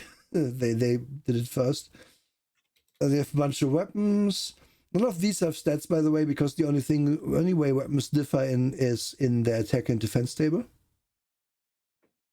So don't expect the battle axe to do D10 damage or something. We are now at combat, which is the really bad part. So, how do I even begin? So, there is this. It's so stupid that I don't know. It's like I'm still not sure if I understood it correctly, but I'll attempt to explain it now. So, if you and an enemy fight, or any amount of people fight, Thombo is a great name, Canuck, just to go out there. I remember RimWorld has the Great Trumbos, which is like a giant hairy dinosaur with a huge horn, and that's really cool. Like it doesn't take I can imagine like them now. yeah, the stuff in here isn't bad, but I don't feel like reading it out to you what a thombo looks like. It's just or what a botchigan is. Yeah. Yeah. A thombo is literally just a giant goat. They're sure-footed. They have big horns. Like they're literally just like 7-foot tall goats. Yeah, but again, Yeah. So they're big. I have For me. cool. We have to dismount Drake in combat. We have to remember that. Like here's my thing. I am so checked out that I can't read it. I can't go in there. I have read your magic thing. I've made an honest attempt to understand your magic system. And I have kept everyone else. Almost. I have kept your sanity intact, chat and hosts, by not explaining it with all the words they use. I have only given you a few words, so I can't fill more words into my skull about imaginary animals you have. This is a big goat. Just call it that. Fuck off. Goat. Yeah. Big goat. So combat. Goat. Run. Combat isn't terrible. The description of every single sword. There's only I think 100 sword and 200 sword, so that's fine. But like all the weapons. But the one-handed and two-handed swords are the longest of them. Yeah, of course. I actually. Bow and longbow is also, and crossbow. Isn't crossbow one word? Who cares? Okay, now we're going to combat now. This is close enough to weapons. So how does combat work? To start, everyone in combat is going to roll a d20. And we're going to refer to this advantage roll table here. I must use the lavatory. Give me one moment. Okay, then we're going to wait for you. You cannot. No. Yep. Please No. continue reading. You need to explain this. No. I have my headphones on. I can hear every single thing. Okay. Okay, fine. If you don't come back, I assume you died of an aneurysm.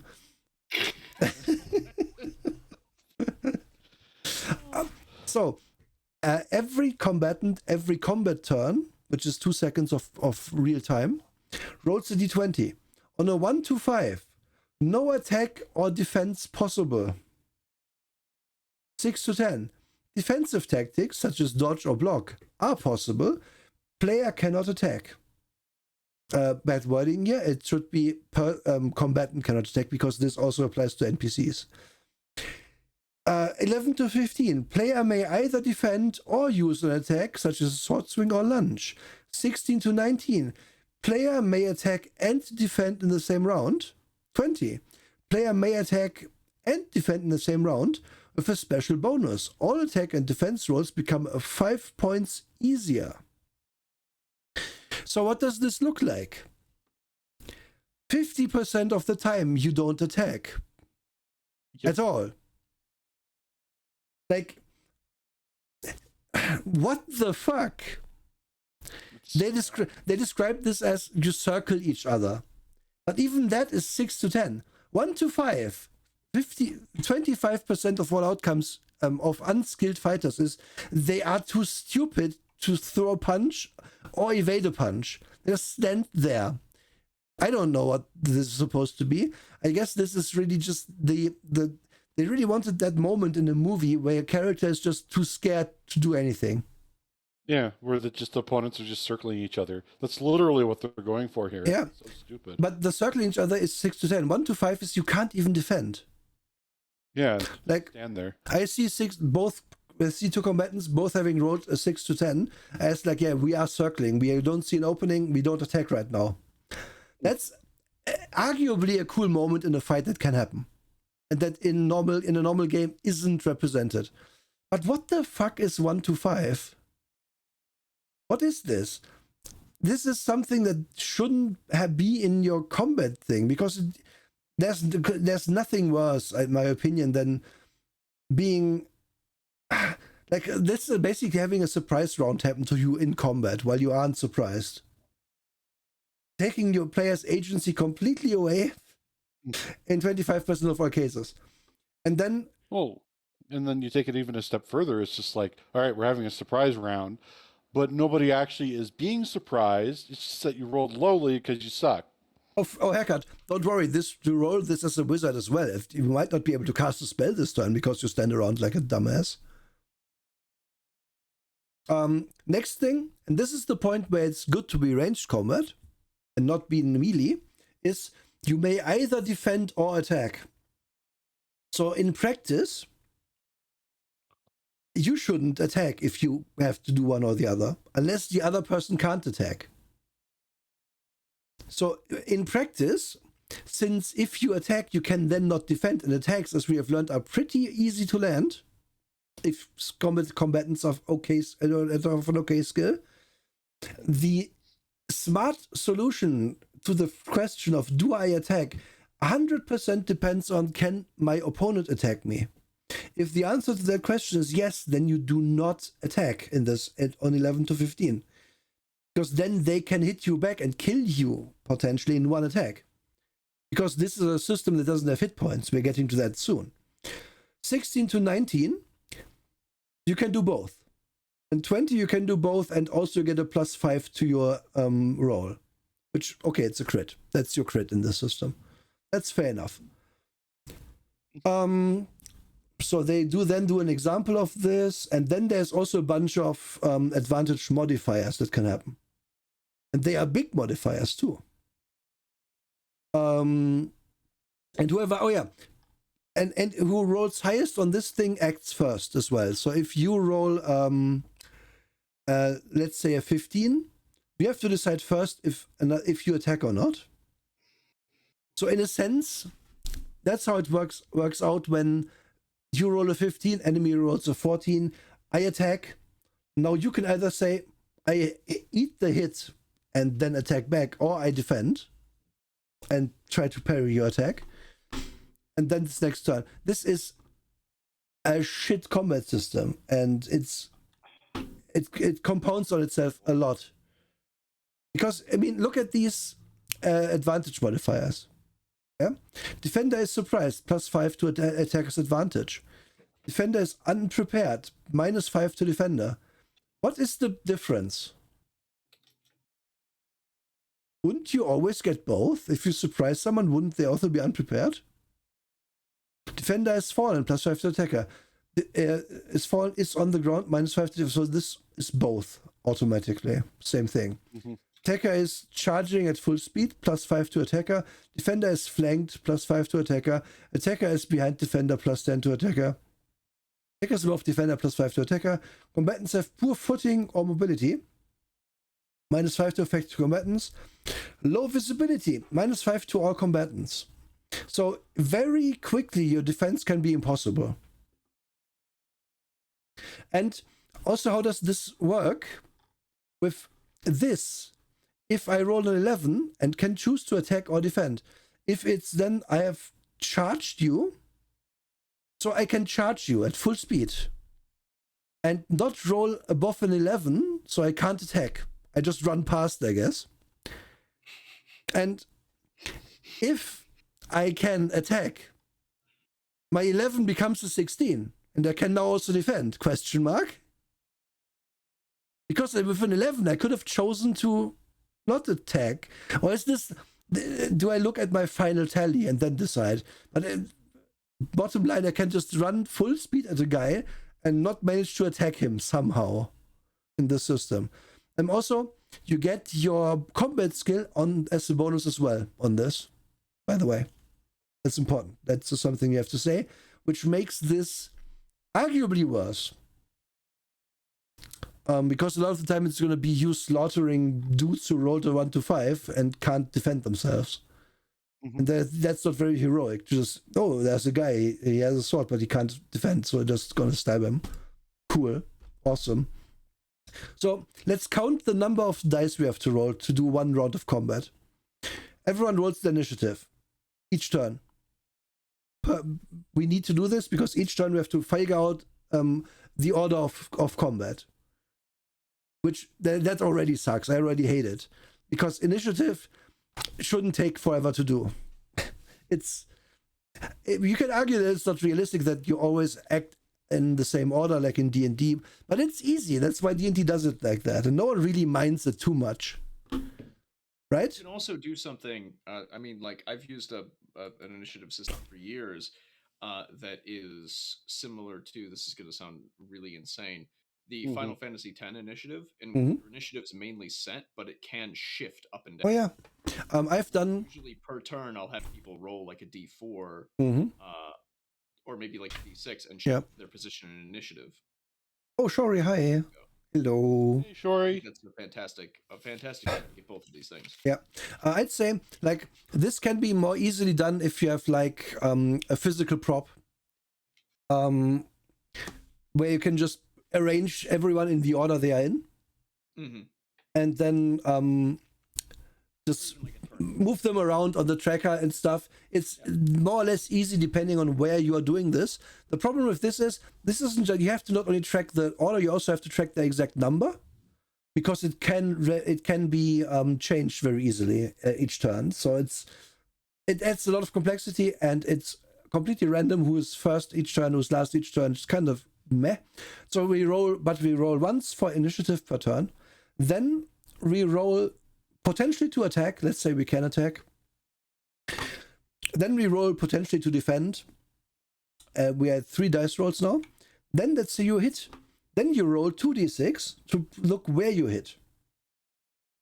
And then you roll on another thing, on this thing here, another 2d6 roll to see how much damage it does. And as you can see here, if you get hit once, there's a good chance you're just fucking dead. If you know. Like just look here, roll for injury. I'm unsure. So this is all the weapons. This is if you're, I think, does it depend where you get hit? I think you modify this table up and down depending on where you hit someone. That table is here somewhere. Also you can have armor, which puts this 2d6 roll, this last 2d6 roll down or up.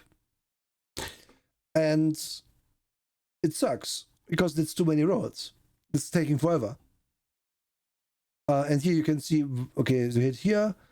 You can do special attacks, which give you a stupidly small bonus for a huge disadvantage next turn. Add 1 to your roll for armor penetration when using a thrust. Keep in mind that for pole arms such as spear or pike, a thrust is the basic attack. Swing will not automatically accomplish much at all.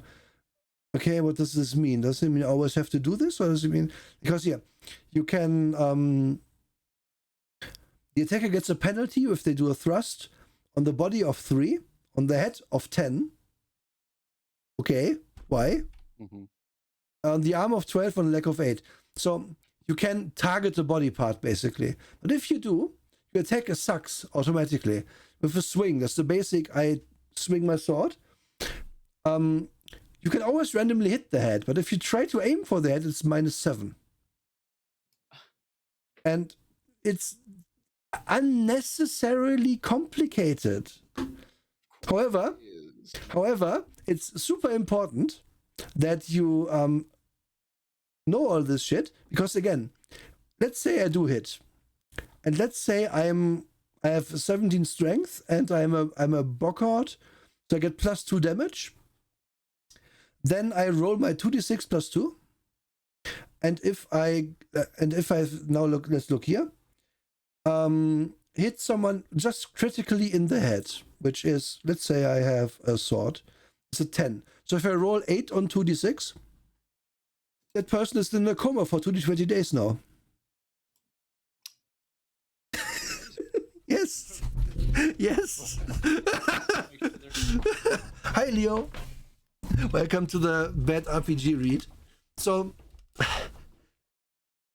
Spotted. Excuse me. Hello. yes, Leo is an elf Vtuber. So you have to follow them. It's law. This was from Germany. So I don't. So the smallest number you can just be dead at on body hits. Oh no, let's look at what happens. So superficial -1 to advantage until rested. So you can get, this is also cool. You can get just hit in the arm a bunch and then you can't fight anymore. Same here. Defender may fall oh, cool. Superficial in the head. Defender may fall unconscious. Roll 1d6 for knockout. 6 will knock out. What? You just get winged in the head a little and then you immediately fall unconscious?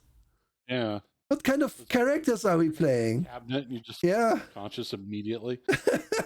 So there's, again, because there's no hit points, this is what we are reduced to here. Mm-hmm. Oh, God. Instead of hit points, like I've read ahead a little bit, instead you're tallying up what your advantage penalty is. Mm-hmm. Mm-hmm. Why does it have to be this convoluted? Yeah. Which is what you saw again. So your advantage goes up with your skill in your weapon, but then it goes down as you get hit. That might be a cool system. Maybe. In a computer game, even. Like Dark Souls game kind of thing. Actually, the system in Elex is much like this. Yeah. You hit once and crap. No, you only have advantage points, Freeman, and then you just get hit in the head and fall unconscious for d20 seconds. Yep. I have a question about to the game makers about this. What if I roll a 13, for example, any odd number? A combat round is 2 seconds. Am I awake in that half turn I'm awake in, or am I not awake? I mean, it doesn't fucking matter. In all these times, I can just get stabbed a bunch because I'm unconscious in the battlefield. Mm-hmm.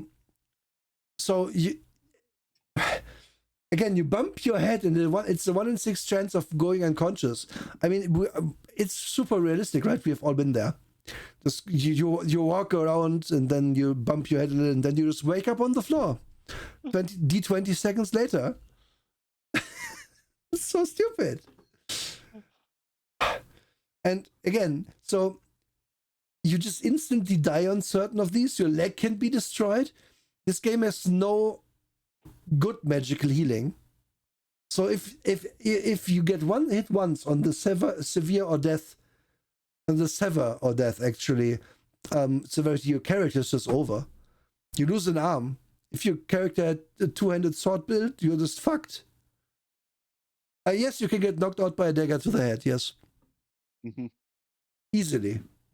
Like, if they minor hit you, it's a 50% chance. Add 2 for a club. Clubs are OP in this. Yeah, clubs are really OP. If you beat somebody and you inflict advantage penalties on them from bludgeon-type blows, it's doubled for the cumulative effect when you compare it to your stamina. Bonks had enough time for going out no matter what. Cool. In the defense, Leo, they don't really tell you how you hit them. They just tell you hit with your weapon. So you could hit them with basically your fist or the handle of the dagger. But still, why the fuck is it like this? This is unplayable. Instantly unplayable. Because and no one would want to melee combat in this. Like, if your chance to die, it's just any combat against any creature, because you can always just roll a 10 plus on 2d6, and then you are just fucked. That's not good. That is really bad. Like, because, I mean, as soon as we enter critical, defender cannot use arm for a long time. Also counts as a major wound to the body. So we also get this defender falls. Defender has d6 every... Roll a d6 every round afterwards. On a roll of 1, the defender falls again. -4 advantage until healed. So you're just super injured in this. Leg. Defender falls. Cannot use leg for a long time. Also counts as a major wound to the body. So same thing happens. Defender falls. Will go unconscious soon. Will die in a few minutes. Awesome. The body wound just kills you as well on critical. So... This is Rollmaster on steroids, because at least in Rollmaster there was a little more balance as to what happens. Amazing. Like, if you want to play a character and this just throw stuff or throw magic, preferably throw stuff, because that's understandable. Because magic is just, you have to read the magic system. Then they explain how this works. And I mean, it works how you think. First person to hit the other guy in any more than just superficial way has basically won. Because in this system, a -5 advantage on the next round to your this is just, you know, the if we go back up, your roll here. If I get a -5 on this, it's now impossible for me to both attack and defend. Almost. Depends a bit on my sword skill. But still, as soon as you hit once, you basically won the combat. And anyone can die at any time because it's still super possible to just get hit once in the noggin and fall unconscious for D20 hours if it's a major attack. And then you get stabbed even more, and then you just it's just over. Oh. Yeah. So combat is really bad. Then you have weird range tables that I didn't understand for like 2, 4, 6, 5, 8, 12, 12, 15, 18, 18, 24, 30. And the table, sorry, I have to read this out correctly. Weapon, T-knife, 2 to 5, 2, 4, 6, 5 to 10, 5, 8, 12, 10 to 20, 12, 15, 18, 20 to 35, 18, 24, 30, 35 to 50, impossible. It's I at this point I had checked out. I do not know. It's just, this is like, we've talked about unplayable, but like, it really do be. Yeah. Even when you read the text, it explains what the 3 numbers are. It's for stationary moving targets. And I'm like, why not just put like, okay, if it's a moving target, +2 or -2 or whatever. Yeah. Why not just do? You know what? No, we have to have a table. Wait. Where is it? Where is it? I still have it somewhere. No. Did I not save it? What? I'm sorry. I have to find. Shit, I didn't save that one. So are these the tricodes from Prime Directive? Oh. I wanted to open the tricode thing, but I don't have the book.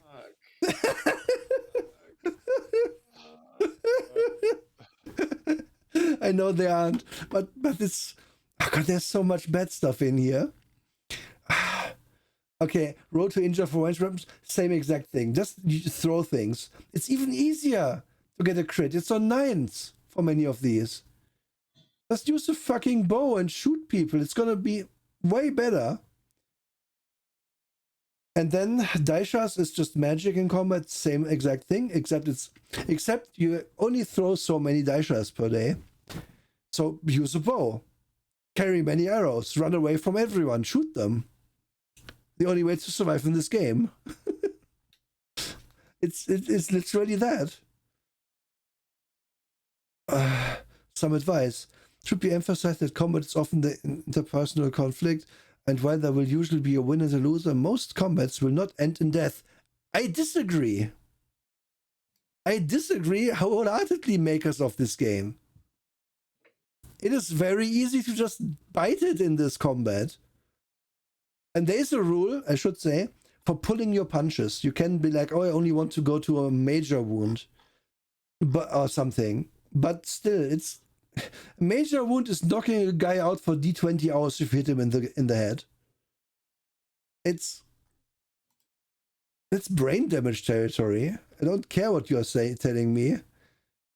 And then there's more examples of play which look like shit and read like shit. I don't care anymore. There's healing. It works. It's realistic healing. So if you get injured, it's going to take a long time for you to get better. Use the magic you have. And then chapter 7, Jorune Shokadul. What is this? Humans on Jorune. Okay. So this is the background stuff. This is arguably the best part of it. Except that it's completely incomprehensible because everything has a weird name. Of course it does. And again, it's fine to have your weird names, but you have to explain them. You never really do. It is just So much shit. And now we get to the, I think, longest chapter in all of this, the glossary of terms, Of course. which, Yeah. okay, it's not the longest, but it feels the longest. Like, if you can write this so easily, like, what is Launtra? Launtra. One of the 7 moons of Jorune, the flow. Okay. Thank you. Why did we have to know the moon's name? Is it ever important? I don't know. Leren, a plantation. Write a plantation. Shauntic, a null orb. Is it just this? Okay. So not only did they have to make up a name for a null orb, which is Shauntic, null orb, which is a fucking null orb, Oh, God. they give you the name for that in different made-up languages that they have. Mm-hmm. Ijin is Beatles. Why would I ever care? If your DM was sitting opposite you at the table and be like, oh, you see a bunch of Ijin. Do I then refer to the... You just go, Yes. I go to my glossary of terms and look up what an Ijin is. That's fucking hell. Fucking hell. It's so stupid.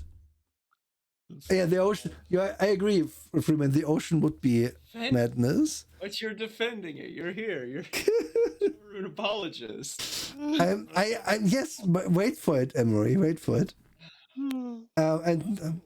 Okay, wait. And now, but no, it's exactly the point where I wanted to be. Okay.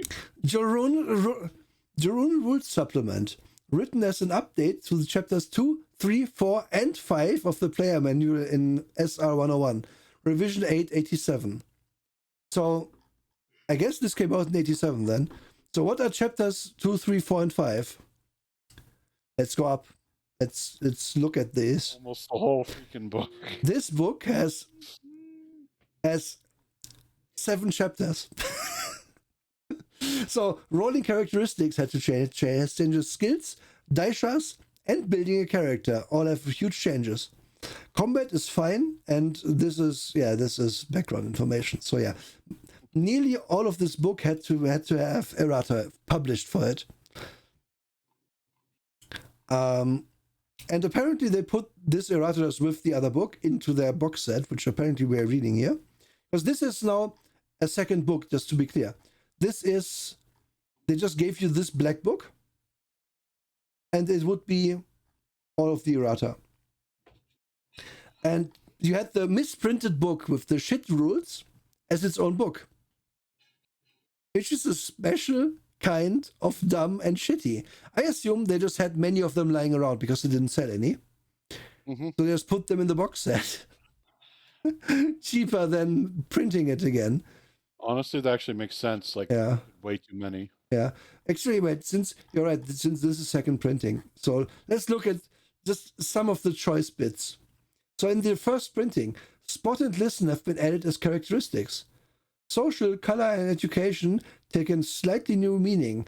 No characteristic can exceed 18, and bonus die rolls cannot be used to raise characteristics beyond 15. Don't worry, everything will work out fine. Thank you. Bonus dice, by the way, you get, I think, 1 or 2 that you can then put into another stat. Color points have been added. They are like issue points and may exceed 18. Oh, thank you so much. The character sheets has been redone, adding many new skills, cleaning up percentages and greatly simplifying the system.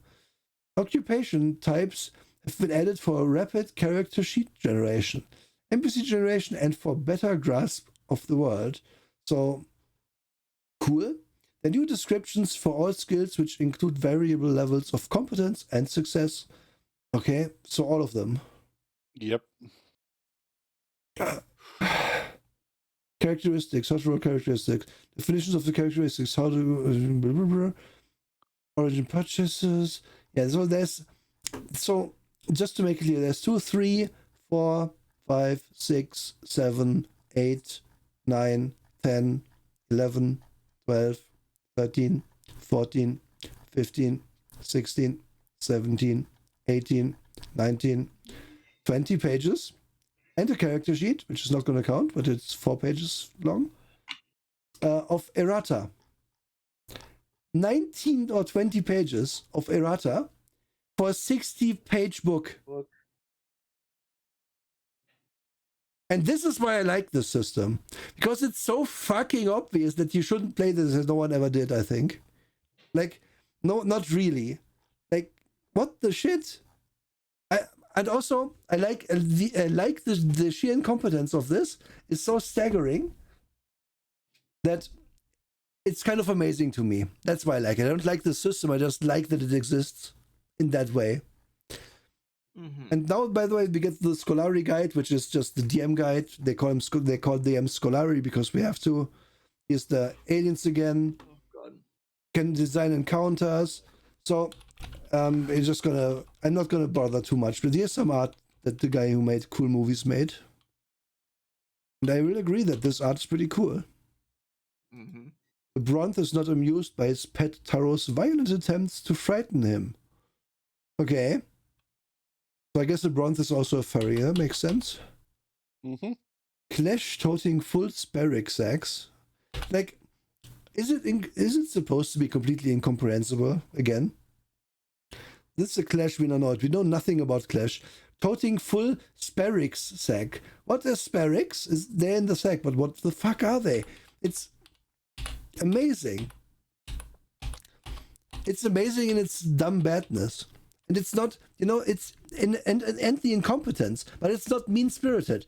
Like, if I think back to Haven, Haven is up its own ass quite badly, and it's also mean-spirited a lot, also racist. This is just, we wrote this cool thing, but we had no business publishing it. This is like Wattpad from the 1980s, 1985, for RPGs. Okay. With cool art, because this art rocks. And why it doesn't work. So the reason this type of writing shows up in a lot of old sci-fi and fantasy, specifically the Barsoom novels. In all of those old novels, there was always a guy. There was isekai. There was a guy from the real world. Like John Carter is a countryman who gets transported to Mars. Yeah. And then everybody has to explain Mars to him. Yeah. So then the viewer understands it, and now when you're 8 novels deep, you've already read John Carter of Mars, so you understand all of it. Yeah, exactly. This is what this... Three Lions, also an isekai. Yeah, this is what this doesn't do, and which is why it sucks so bad. Yeah, it's just, you just assume to know all these things. Yeah. Like, it would be a slam dunk, in my opinion. I mean, okay, this system is terrible, you shouldn't play it, but as a setup for this, it would be such a slam dunk to be like, okay, you all, as yourselves, get transported to Jorune. I, as the writer of this, know what the fuck Jorune is and what's going on, but you don't know. So I can then be like, oh yeah, these people tell you about the Ishtin that are over there. They're way too big and they're very dangerous. And then you want to know what Ishtin are, and then you glean from context clues as they explain that it must be like beetles. Akin to beetles, but probably different. Yep. You would sit there a lot to be like, yeah, it's a lot like this, and that.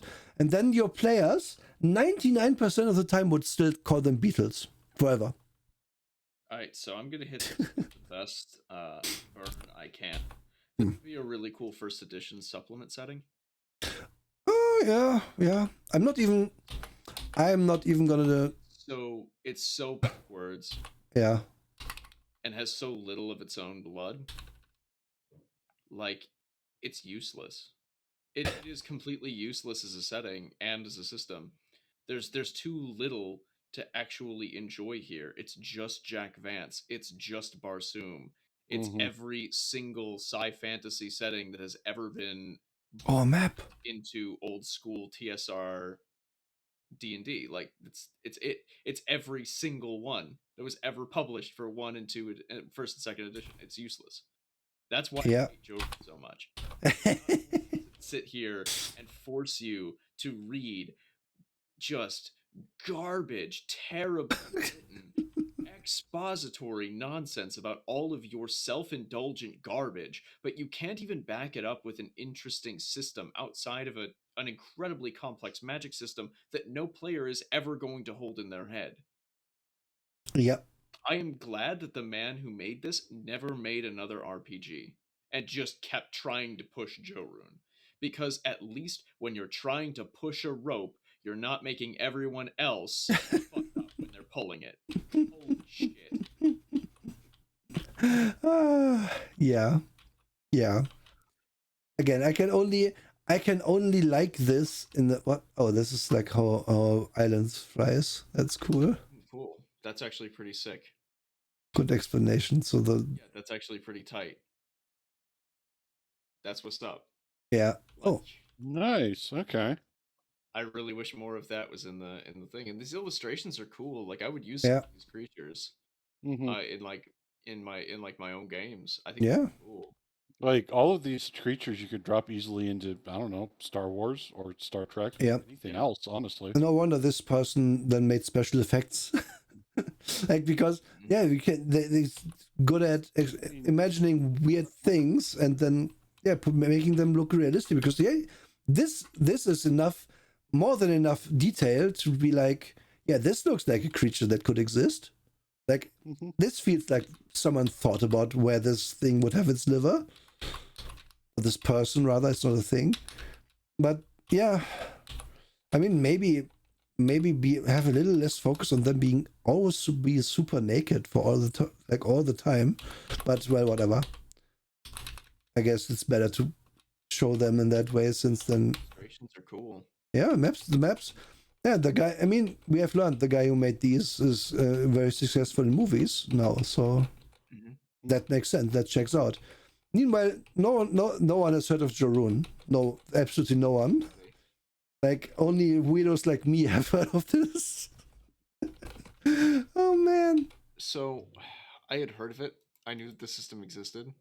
I didn't fucking know anything about it. And then we got to read it. yeah, Mhm. I hate it. isn't it great? Something. Oh, look at these pigs. It looks like Star Wars. It looks so much like Star Wars. There's a lot of that in here. Like the blaster picture too evokes it immediately. I met someone on Discord who tried to front load every single pronoun he made up into his fantasy setting. It was hard to even understand. Didn't flow at all. Yeah. So, how do I put this? Most people in current year still don't care about pronouns.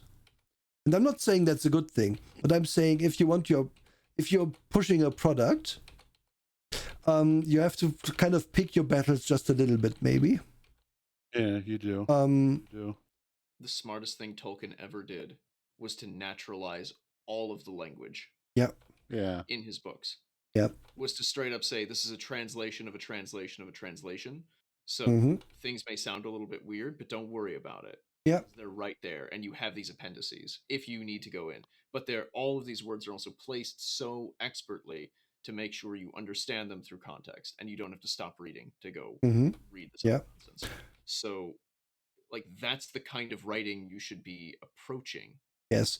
I'm absolutely not saying like pronouns don't matter and you shouldn't do that shit. Pronouns, everything. Even if you want to make up, oh, this species has 4 genders and they are called this and that. That's all sexes, not genders. That's all super valid. But and even cool. But you can't lead with that shit. You have to get your players into your system with something really cool.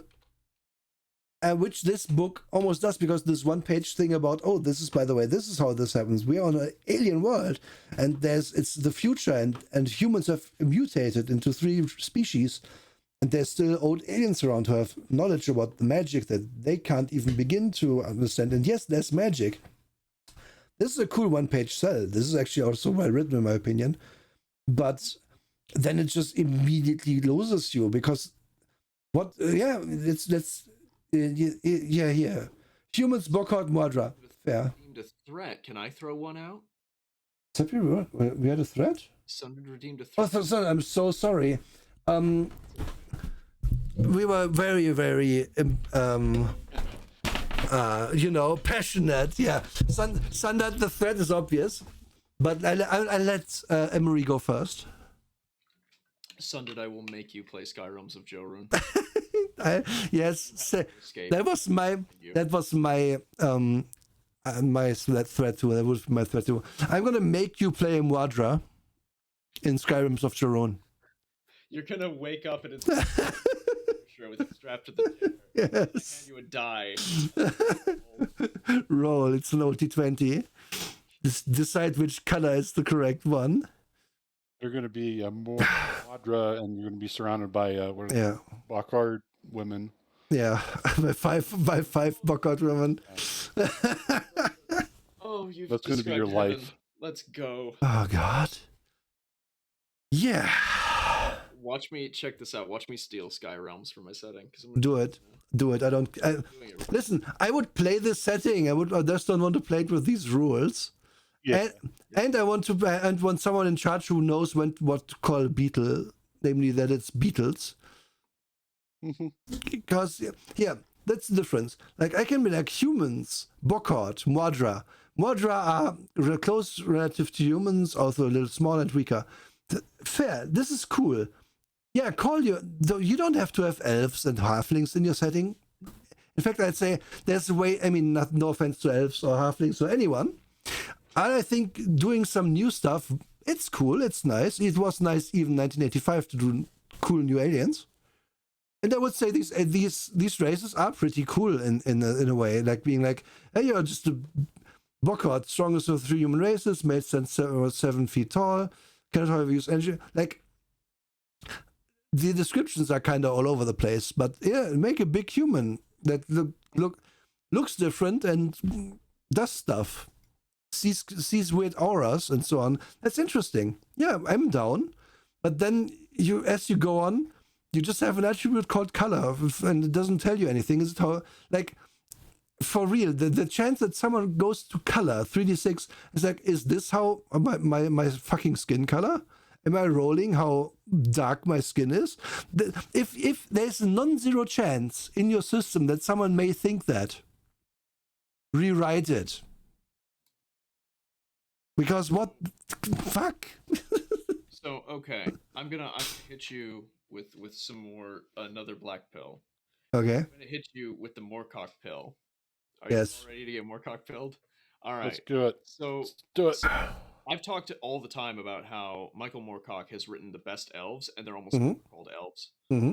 They're all descendants of the Eldar or whatever, but like he'll use names like Vodhag, but the way that he describes them, you go, oh, that's an elf. Yeah. That's a fucking elf. You know, Mhm. you get the Nadrag, and it's like, oh, those are like goblinoids or orcs. Sick. The Mabden, they're men. They're described exactly as men through an elf's perception. You know? Like, again, context is how you do this. You can use these words. I have a different word for fucking goblins in my setting. Yeah. Guess what? Most people speak common, and goblin is the common word for goblin. Yeah, but It's just what you do. that's in fact what that's in fact what happens. I don't think goblins call themselves goblins in Goblin. I think all of that is just us in common calling them goblins. Yeah. That's how it is. We're tokenizing it. We're translating for brevity. Yes. But not this. Not in Jorune. No, not in Jorune. Definitely not in Jorune. Let's go to the Never think of it. Context? Who? Who's context? Gaia is a Ramian pirate. I'm gonna quiz the class on this next week. I hope you learned your vocabulary. Now, don't look up the PDF. Yes. What is a Grommen link? File. I want to see if I can get like a good A Grommen link, by the way, a typical Waffen name. What the fuck has this got to do with anything? Why is this in the glossary, you idiots? This almost triggers me the most out of everything. Yeah, it's a name. Don't put it in a glossary. God damn it. Mountain Crown, capital of Tannic. Why is it called Mountain Crown? Capital of Tannicrid? Are we this fucking devoid of No dicks or Janes, but we have fucking Mountain Crown. Yes. Ooh, spot in Jorune. Mountain Crown. Eat my ass. Get out. I hate this. Yeah, you could call Worse. you could call your country town Ikrit. Call your mountain crown, call it Ikrit. Then the town is Ikrit and the town is the Ikrit land. I don't know. I can do better than this. I don't want to, but I can.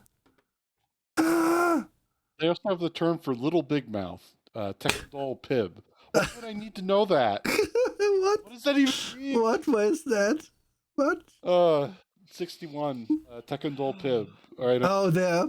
Little big mouth. Is it is that a fish? Is that a saying? Oh, God. Oh, my God. Tenta shines. Horns made of the brink hardwood. Brink. Let's look up brink next because I read it's explained. No, it's not. Good job, glossary. How exhaustive you are.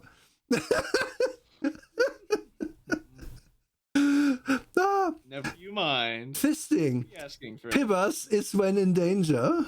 Pibbers this when in danger? Fisting. Pibbers this when in danger? Have you seen my bear Pibbers?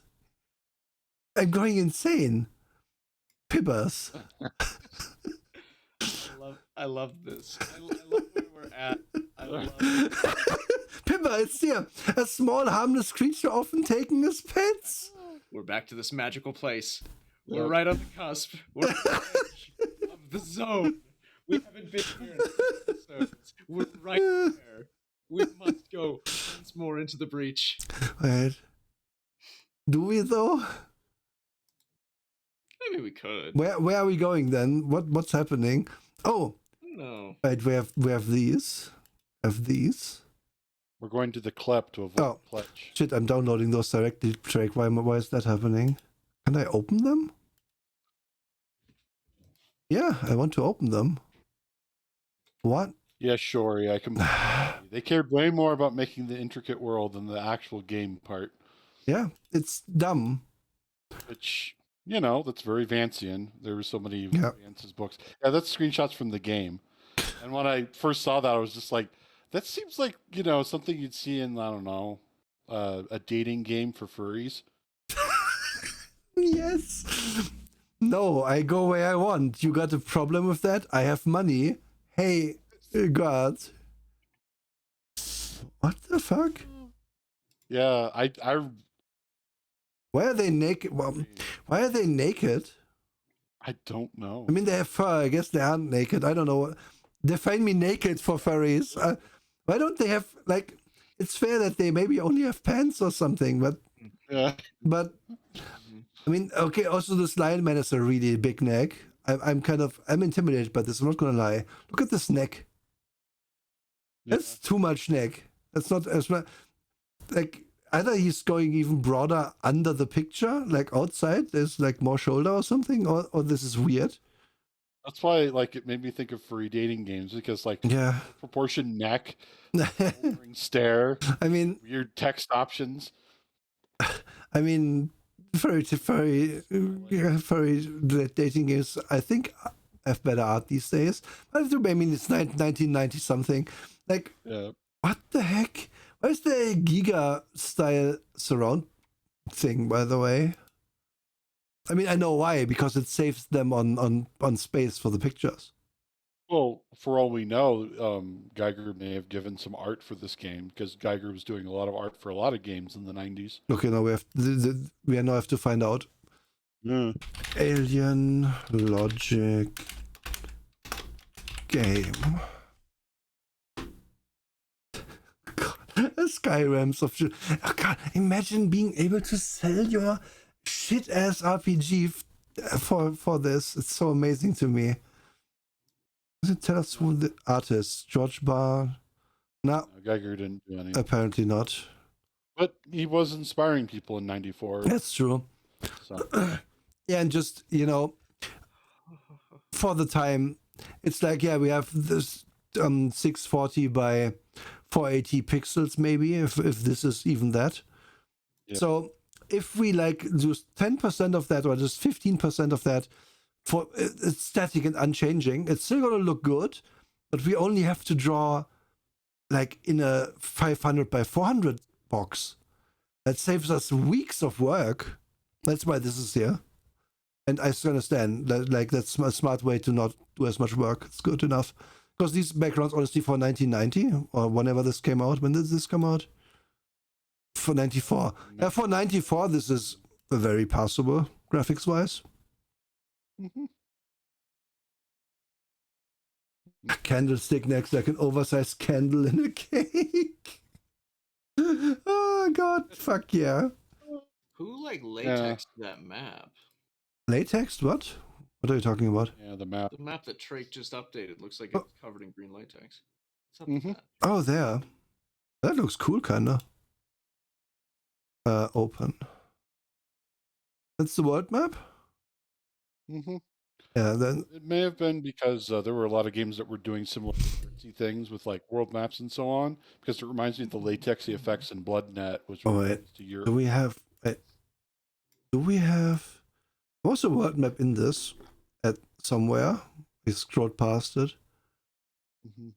Like, I assume they took. They had enough artistic integrity to reuse that, to not make a new world map, because clearly this is all super important world stuff.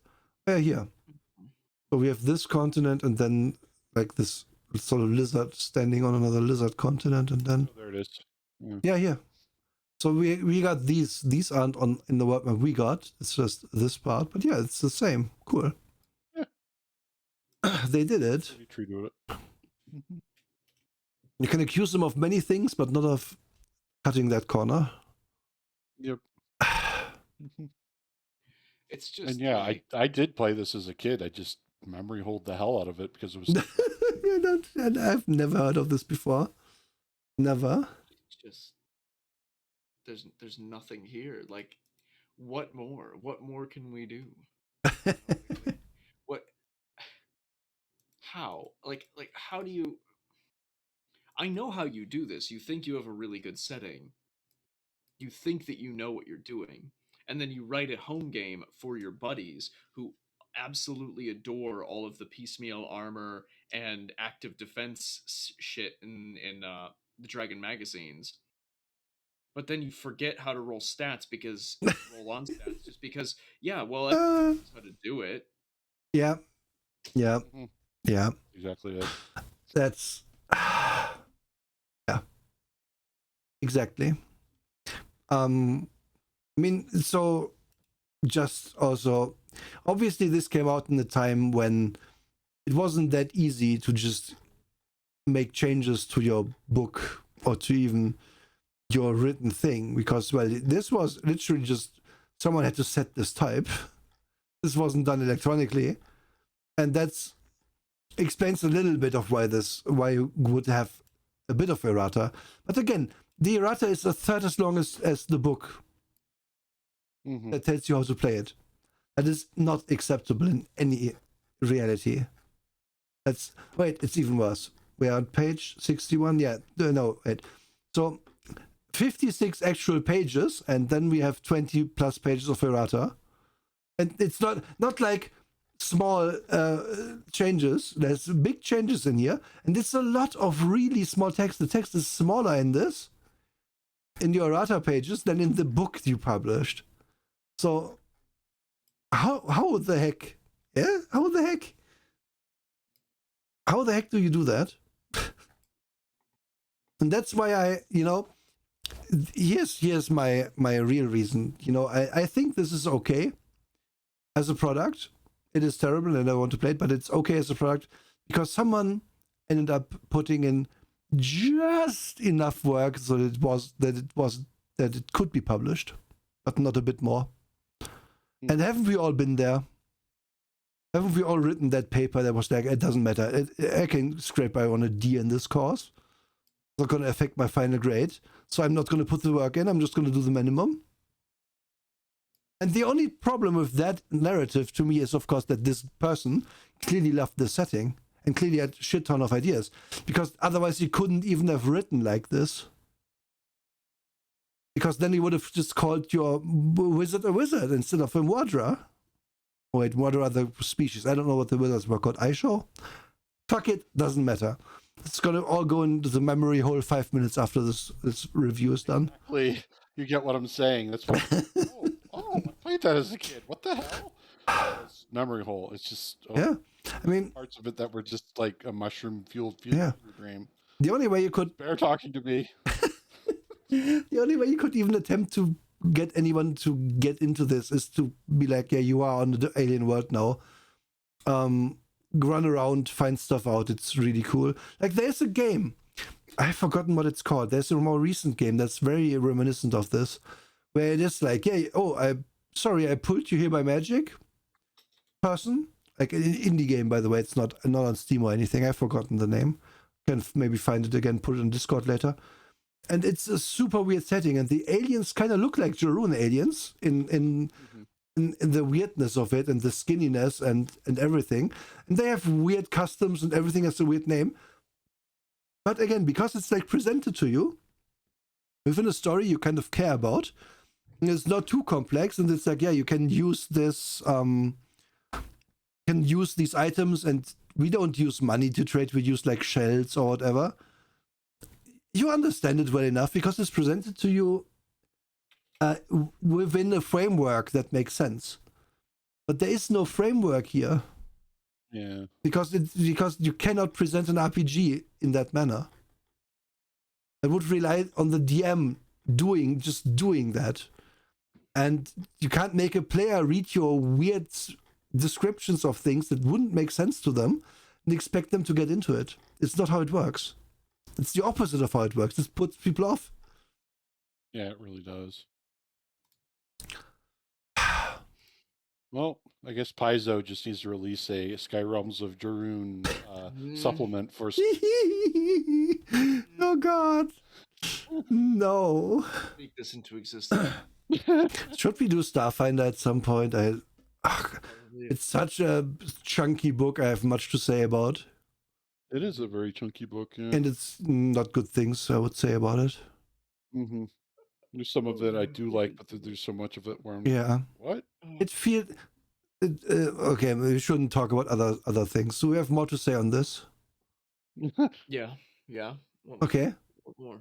Do we? More. Do we? Do we? Do we? I don't know. I've said everything. I think I've said everything that I mean. I hate the system. Absolutely despise the entire intention behind it because, dude, write a fucking book. This is a thing that people do so often, and it's because they are unconfident with their writing, so they disguise it under layers of game design, and that's why the design is so weak, because it's just paint over almost like trying to backdoor your books into something. It's terrible. Like, I write in the same setting that I run games in. Of course I do. Yeah. I'm a fucking D&D GM. I've been writing this setting for like almost 20 years. What do you think I'm gonna do? Stop? But like, when you're going, I don't know. I'm ripping off Jack Vance and I know it. I'm ripping off all the John Carter books and I know it. Maybe I could just backdoor it. Maybe people won't notice if I put it in a system, and then maybe I'll put out a novella. And you can see the thought process where he releases this, he makes a DOS game, and you know he was working on books. You know it. And then it failed. And it failed for years. And he never wrote anything. And he never went anywhere. So kids, this is why you have confidence in what you write. Because if not, you will end up writing something like Jorune. Especially if you have an interest in designing tabletops. Mm-hmm. You will end up with a sad half game that can't even be bothered to put most of its rules in its own fucking book. And that's existence to live. Made Oasis later. That's interesting. Oasis was kind of cool. But anyway, yeah, he made games. He didn't make he didn't publish any other game, any other RPG. Okay. So yeah, what I get from this, by the way, also, that's something I just also realized. If you have that kind of DM who is like, this is my setting, this is my thing, my wizards are called this and that, and this is how this works, there's a high chance that you as a player won't like it. Mm-hmm. Like, I had this, I used to know someone who I learned, actually, so this is 2020. Someone, before I did the retooling thing, it was pandemic times and I was bored out of my fucking skull at home. So I looked like I just happened to answer someone being like, "Hey, I would like to run a game in D&D." I was like, "Okay, cool. I want to play Kobold. I want to be a dragon. I'll be a ranger. Blah blah blah." Did that for a while. Was decently enough fun, but that DM did so much writing, so much of their own world building, and so much stuff, and would really put inordinate amounts of time into everything they did, to the point where you could really tell they had the fucking lists other GM lied to you about having. And it sucked, ultimately. Because they would write things, and they weren't a bad writer, but they were like one of those writers who was like, "Oh yeah, my mages, they all go to this one college." And then every player will immediately be like, "Yeah, but I don't want to go there. Can I learn magic in some other way?" "Oh, but then you will be hunted by the magocracy." And I'm like, "Cool, that sounds like an awesome character, actually. Can I play that?" They were like, "Oh, but that's going to be really bad. I'm going to hint that it's going to be a problem. I still want to play it." "Okay, fine, I'm going to make stuff up." And then I came at them eventually like, "Dude, this is actually not good writing. Do you know that, right?" And they just folded on me and hated that. I told them. And then we stopped talking. Because that person couldn't take criticism for shit. Mm-hmm. And I'm sorry, if you put yourself out there with your writing, prepare for people to say it sucks. And don't take that personally. Take it as a reason to improve your shitty fucking writing. Because then it can be good. No one starts out great at this.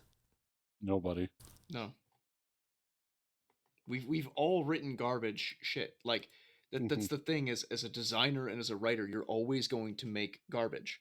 But you need garbage to make something good. Yes.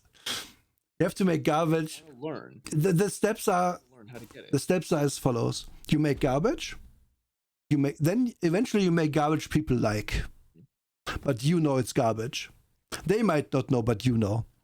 And then eventually you find some pearls in your garbage.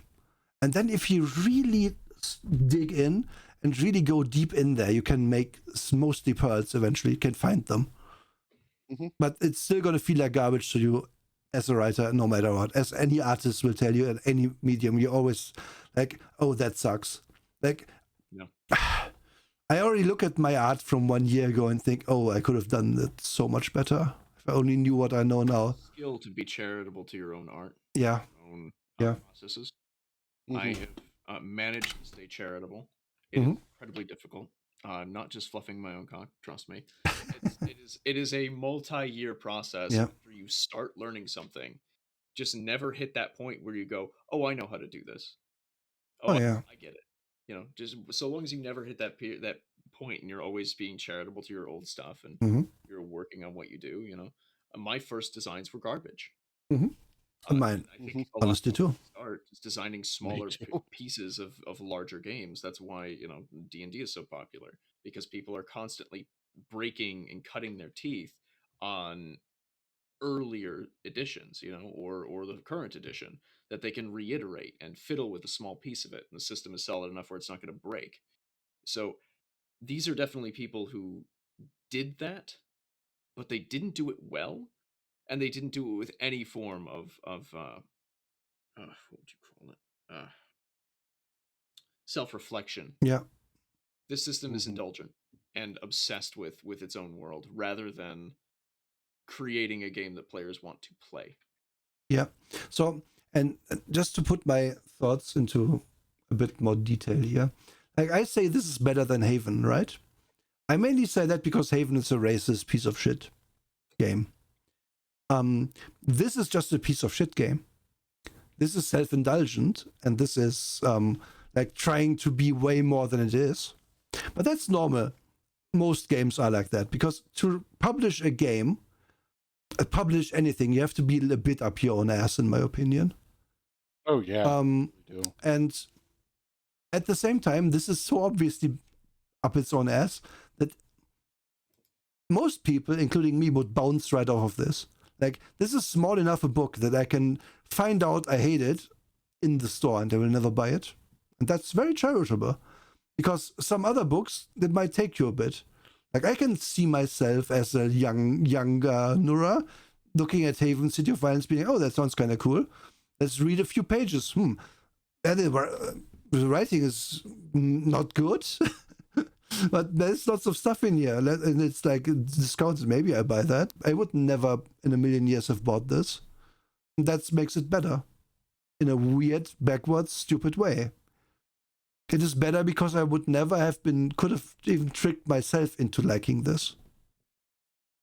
And Haven is a bad example there, but there's games out, and you know what I mean, where you're like, oh, this seems cool, and then you play them, and it might take you a session or two, but then you come to the point where it's like, no, this actually sucks. Mm-hmm. Mm-hmm. And it wouldn't this would never happen with this because you just know it sucks. Is it better than Dungeon World? Yes. Mm-hmm. Anything, literally anything. I'm sorry, everyone. Literally every single thing is better than Dungeon World. I couldn't put this in my bottom 5 for the reason that it doesn't ruin anything, like the Star Trek thing. If you're a Star Trek fan and you go to the Star Trek game, getting Prime Directive expecting to play Star Trek, then you would hate that way more. This is, I have no preconceptions about Jorune. I can just be like, oh cool, there's big and small humans and normal humans, and you can ride a big goat. That's cool, I guess. And you can't hate that. But you also can't really love it. You can't want to play it too much. That's a positive here. Because for a game to really break you, you have to be into the idea of it, and then it has to fail. Or in case of Dungeon World, I guess you can just sexually harass everyone, and then your game fails, and it sucks in many other ways too. Oh, yeah. And I mean, I'm not going to say there can't be a game worse than Dungeon World, but this is definitely not worse than Dungeon World. This is not even my bottom 5. My bottom 5 is unchanged.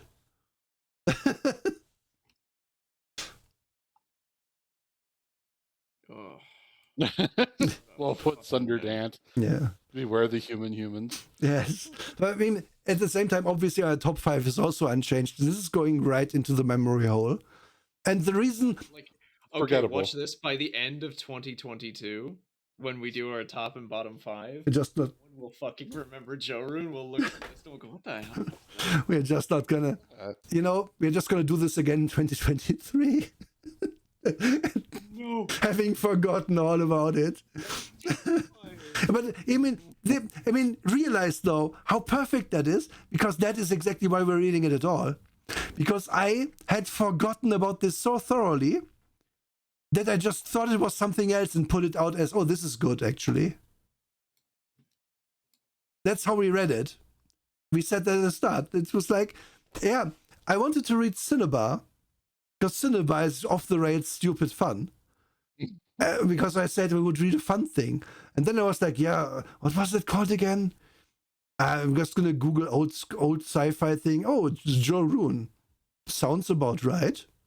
I'm not going to check right before Christmas if I've made a dumb decision here. I'm just going to send it to Emery and Drake, and they have to read it as well.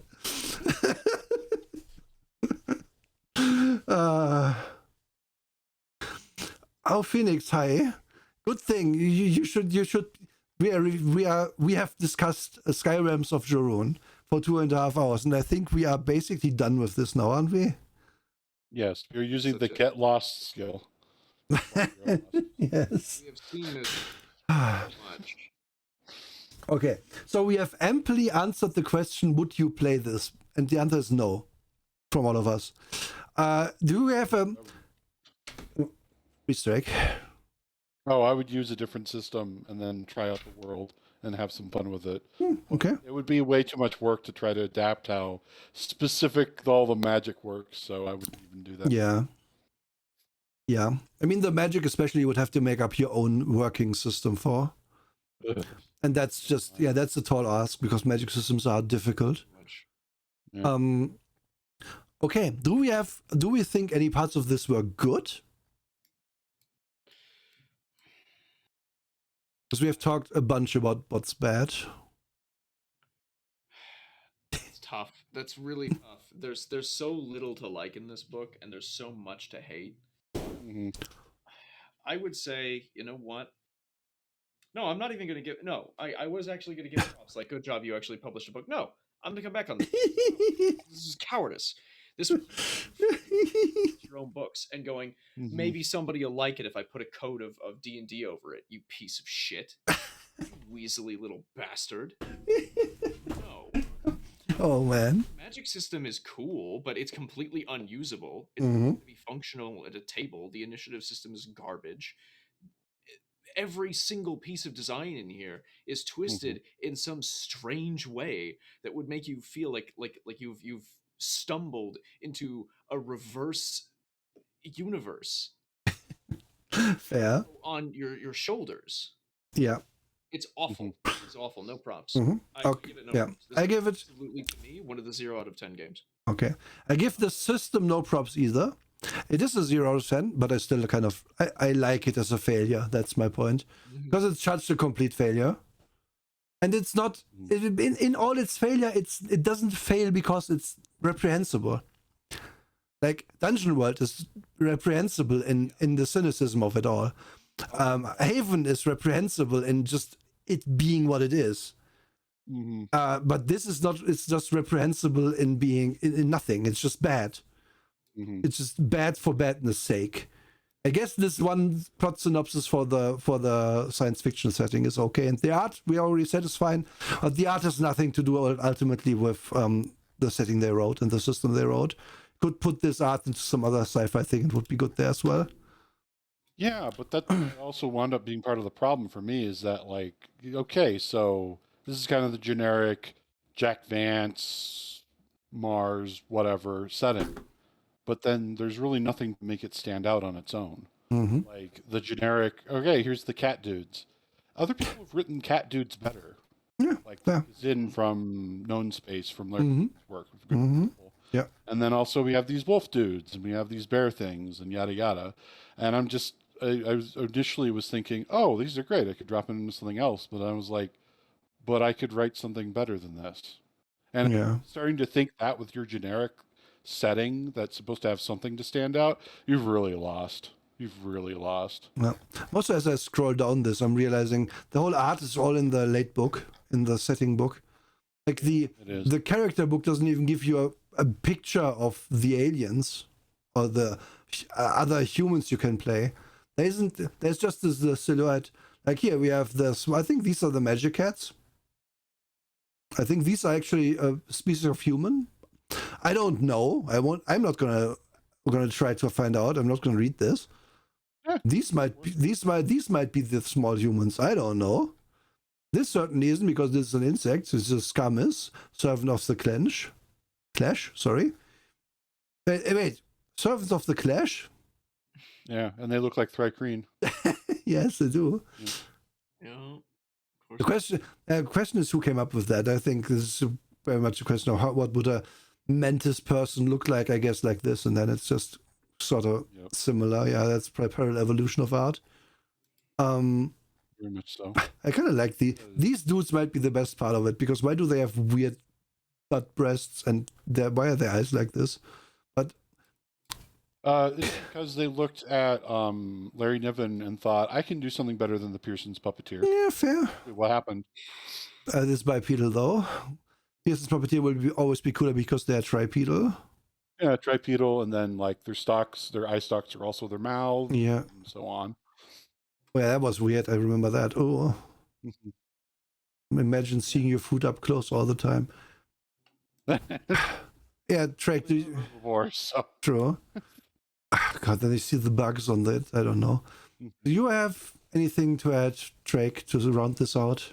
I was going to respond to Sundered. How you have cat people in your setting? How original. That's why I say cat dudes, because it's such a meme. Yeah. We're going to put cat people in here. And there are some cat dudes that are really cool, and there are some cat dudes that are just awful, that are just, I put them in here to put them in here. Yeah. A lot of the non-human things feel like in Jorune, and then the original thoughts that they have are just like what I said. Oh, this is basically my version of a Pearson's puppeteer. I can do this better. Yeah. And no, sir, you can't. You can't do this better. It might even. Better than Zin. Yeah. The only slack I can maybe give this is, yeah, maybe they didn't think of, oh, it's better, and it's just inspired by.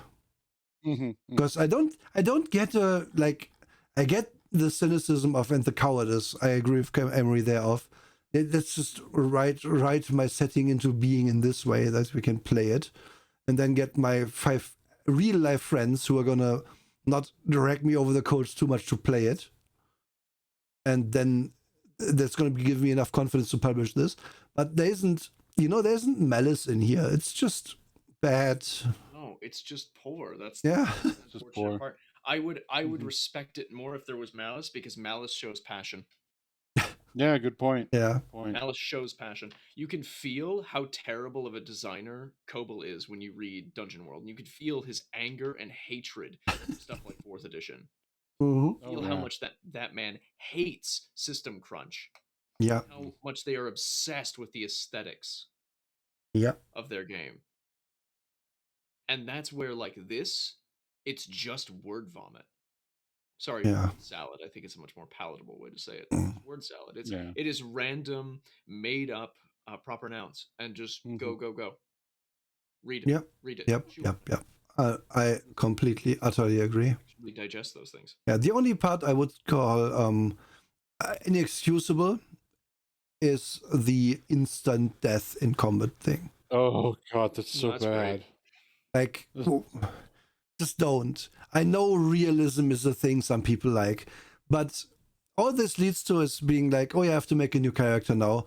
And then everyone has to make new characters in 3 sessions, and no one plays the character they were at the start. No one actually would know the mission that we are on, because the person who died last wouldn't have had time to tell the person who came in next that the mission, but we still are on it anyway, because no one wants to be that realistic about it. And no one cares about their character, because if you care about your characters means it's going to be upsetting if they die, so no one's really into the game. And I'm not, and again, I'm not saying don't care for your character, I'm saying the opposite. But there's a difference between the combat being the challenge and combat being hard and combat being rewarding, and because of those things, and combat just being a random chance of you instantly being dead. in a moment where you can do nothing but say, oh, I rolled bad. Dying in a fight ideally should not be because you just rolled poorly one time. It should be because you made a shit decision, or you played your character in a way that made sense for your character to be played like that, and they got what was eventually going to happen. Like if you play a barbarian, you always wants to fight. Eventually, that they are going to pick a fight they won't win, and then they might die. But if you can make your character in a way that you kind of set out for them to be that on that path, then that's fine. And that's a contract you made with yourself and your DM, and that works. But here it's like, oh, I have this really cool character idea. I want to be this bear person who is like really into making leather pants and to make the money to get my own shop. I want to go on this adventure to the deadlands of I don't know what, and then just a random goblin comes out of the I mean, not goblin, whatever this system calls goblins, comes out the woodwork and chucks a stick at your head, and then you die. That sucks. That'd be awesome. What do you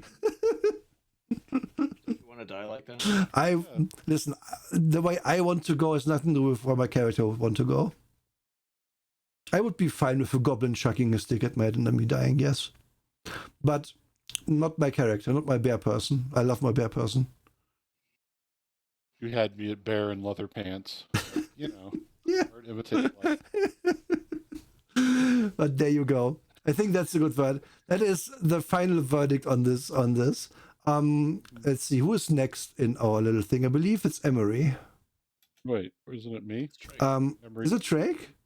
I remember. Emery. Is it? Okay, so then. Yeah. Fine. All right. Wait. No, we did. What game did we do last? Because we did that on Emery. And I suggested it. Yeah, so it would be Drake's turn. It was me. Yeah. Yep. Yeah. Well, okay. Find an image so you can put it up. I might just be brain dead because I. Yes. Let's do Eclipse phase. Why is it so small? Okay. Why is it tiny? We can do better than this. Yeah, it's just linking to these is just dumb sometimes. Oh God, why? Yeah. Oh yes. There we go. Yeah, Go. I'm into this because I won't have to do work because I played this a bunch. I've never played this. Yeah, this will be fun. This is Emery. I mean, this hard sci-fi. You will, Okay. and it's like cosmic horror sci-fi as well. I have lots to say about this, but in a mostly good way. Yeah. This has influenced my ideas of sci-fi a lot since I read it. So yeah, I'm looking forward to that. Yeah, it'll be actually. Sure, there's some things to nitpick with the system. Oh yeah. Other stuff, but I don't know. It's really solid though. Yeah, I'm not going to spoil what I have to say. System-wise, I think it's very solid. Yeah. Though I will already tell you, this game attracts a certain kind of player, in my opinion. Oh boy. A player I do not, a certain kind of player I do not vibe with, because if you tell a certain kind of player, oh, you can actually just be a battle tank, then they're gonna be wanting to be battle tank, and Nothing else. and that is fine in the right circumstances, but it's usually not fine. It's usually the very opposite. Anyway, okay, we're talking about a different game. We should do that in 2 weeks, which would put this set on the 22nd. Yep. Lovely. 22nd. Yes. And since this crowd would be interested in that, on the 21st, unless things completely fall apart, will be the first Shadowrun session. Shadowrun 4th edition. Emery, Drake, and I, as well as some other folk, which specifically Sundered in chat, Impish Nerd, and Bruce are gonna play Shadowrun. Have I forgotten someone? Sundered. I said Sundered. Oh, okay. Oh, yeah, Very we excited. have to go back to Skyrealms. Yes. And yeah, I'm also very much looking forward to that. So now let's find us a raiding target. You know what? We're gonna raid Seppi. Lovely. Oh, let me see. Before I say that out loud, let's see what Seppi is up to. Sure, she's not dipping. Seppi is playing Inscription and has been playing for 2 hours. That's a game you can play for longer than 2 hours. We're gonna go Seppi. Yeah. It's like Oh shit! hours. I almost made a mistake. I can't do the raid thing in OBS. I have to do it on the website. Otherwise, my raids just don't work. And we had that problem once. They go into total nirvana. So anyway, thank you all for being here. This was a good turnout. Happy New Year for anyone. Aha. Yeah, ministry. This is happening every 2 weeks. We are not stopping. There's a backlog as well. You can go to my YouTube, which you can find below, and there's many more episodes of this garbage. Yep. In case you want to eat more of it. Yes. Sadly, 1 or 2 episodes are consigned to the memory hole, but Yes. most of They're both mine.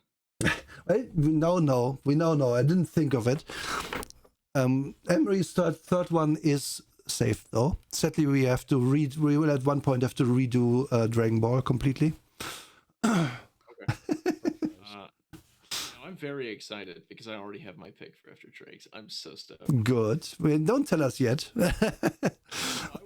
I mean, you know what I'm gonna pick next as well. We're gonna do Cinnabar when I'm on it again because I can't leave you like this. This would be too mean. But yeah, I'm now gonna hit the raid button. I thank you again, everyone. Have a good one. Bye bye. I love you. Bye-bye. Goodbye.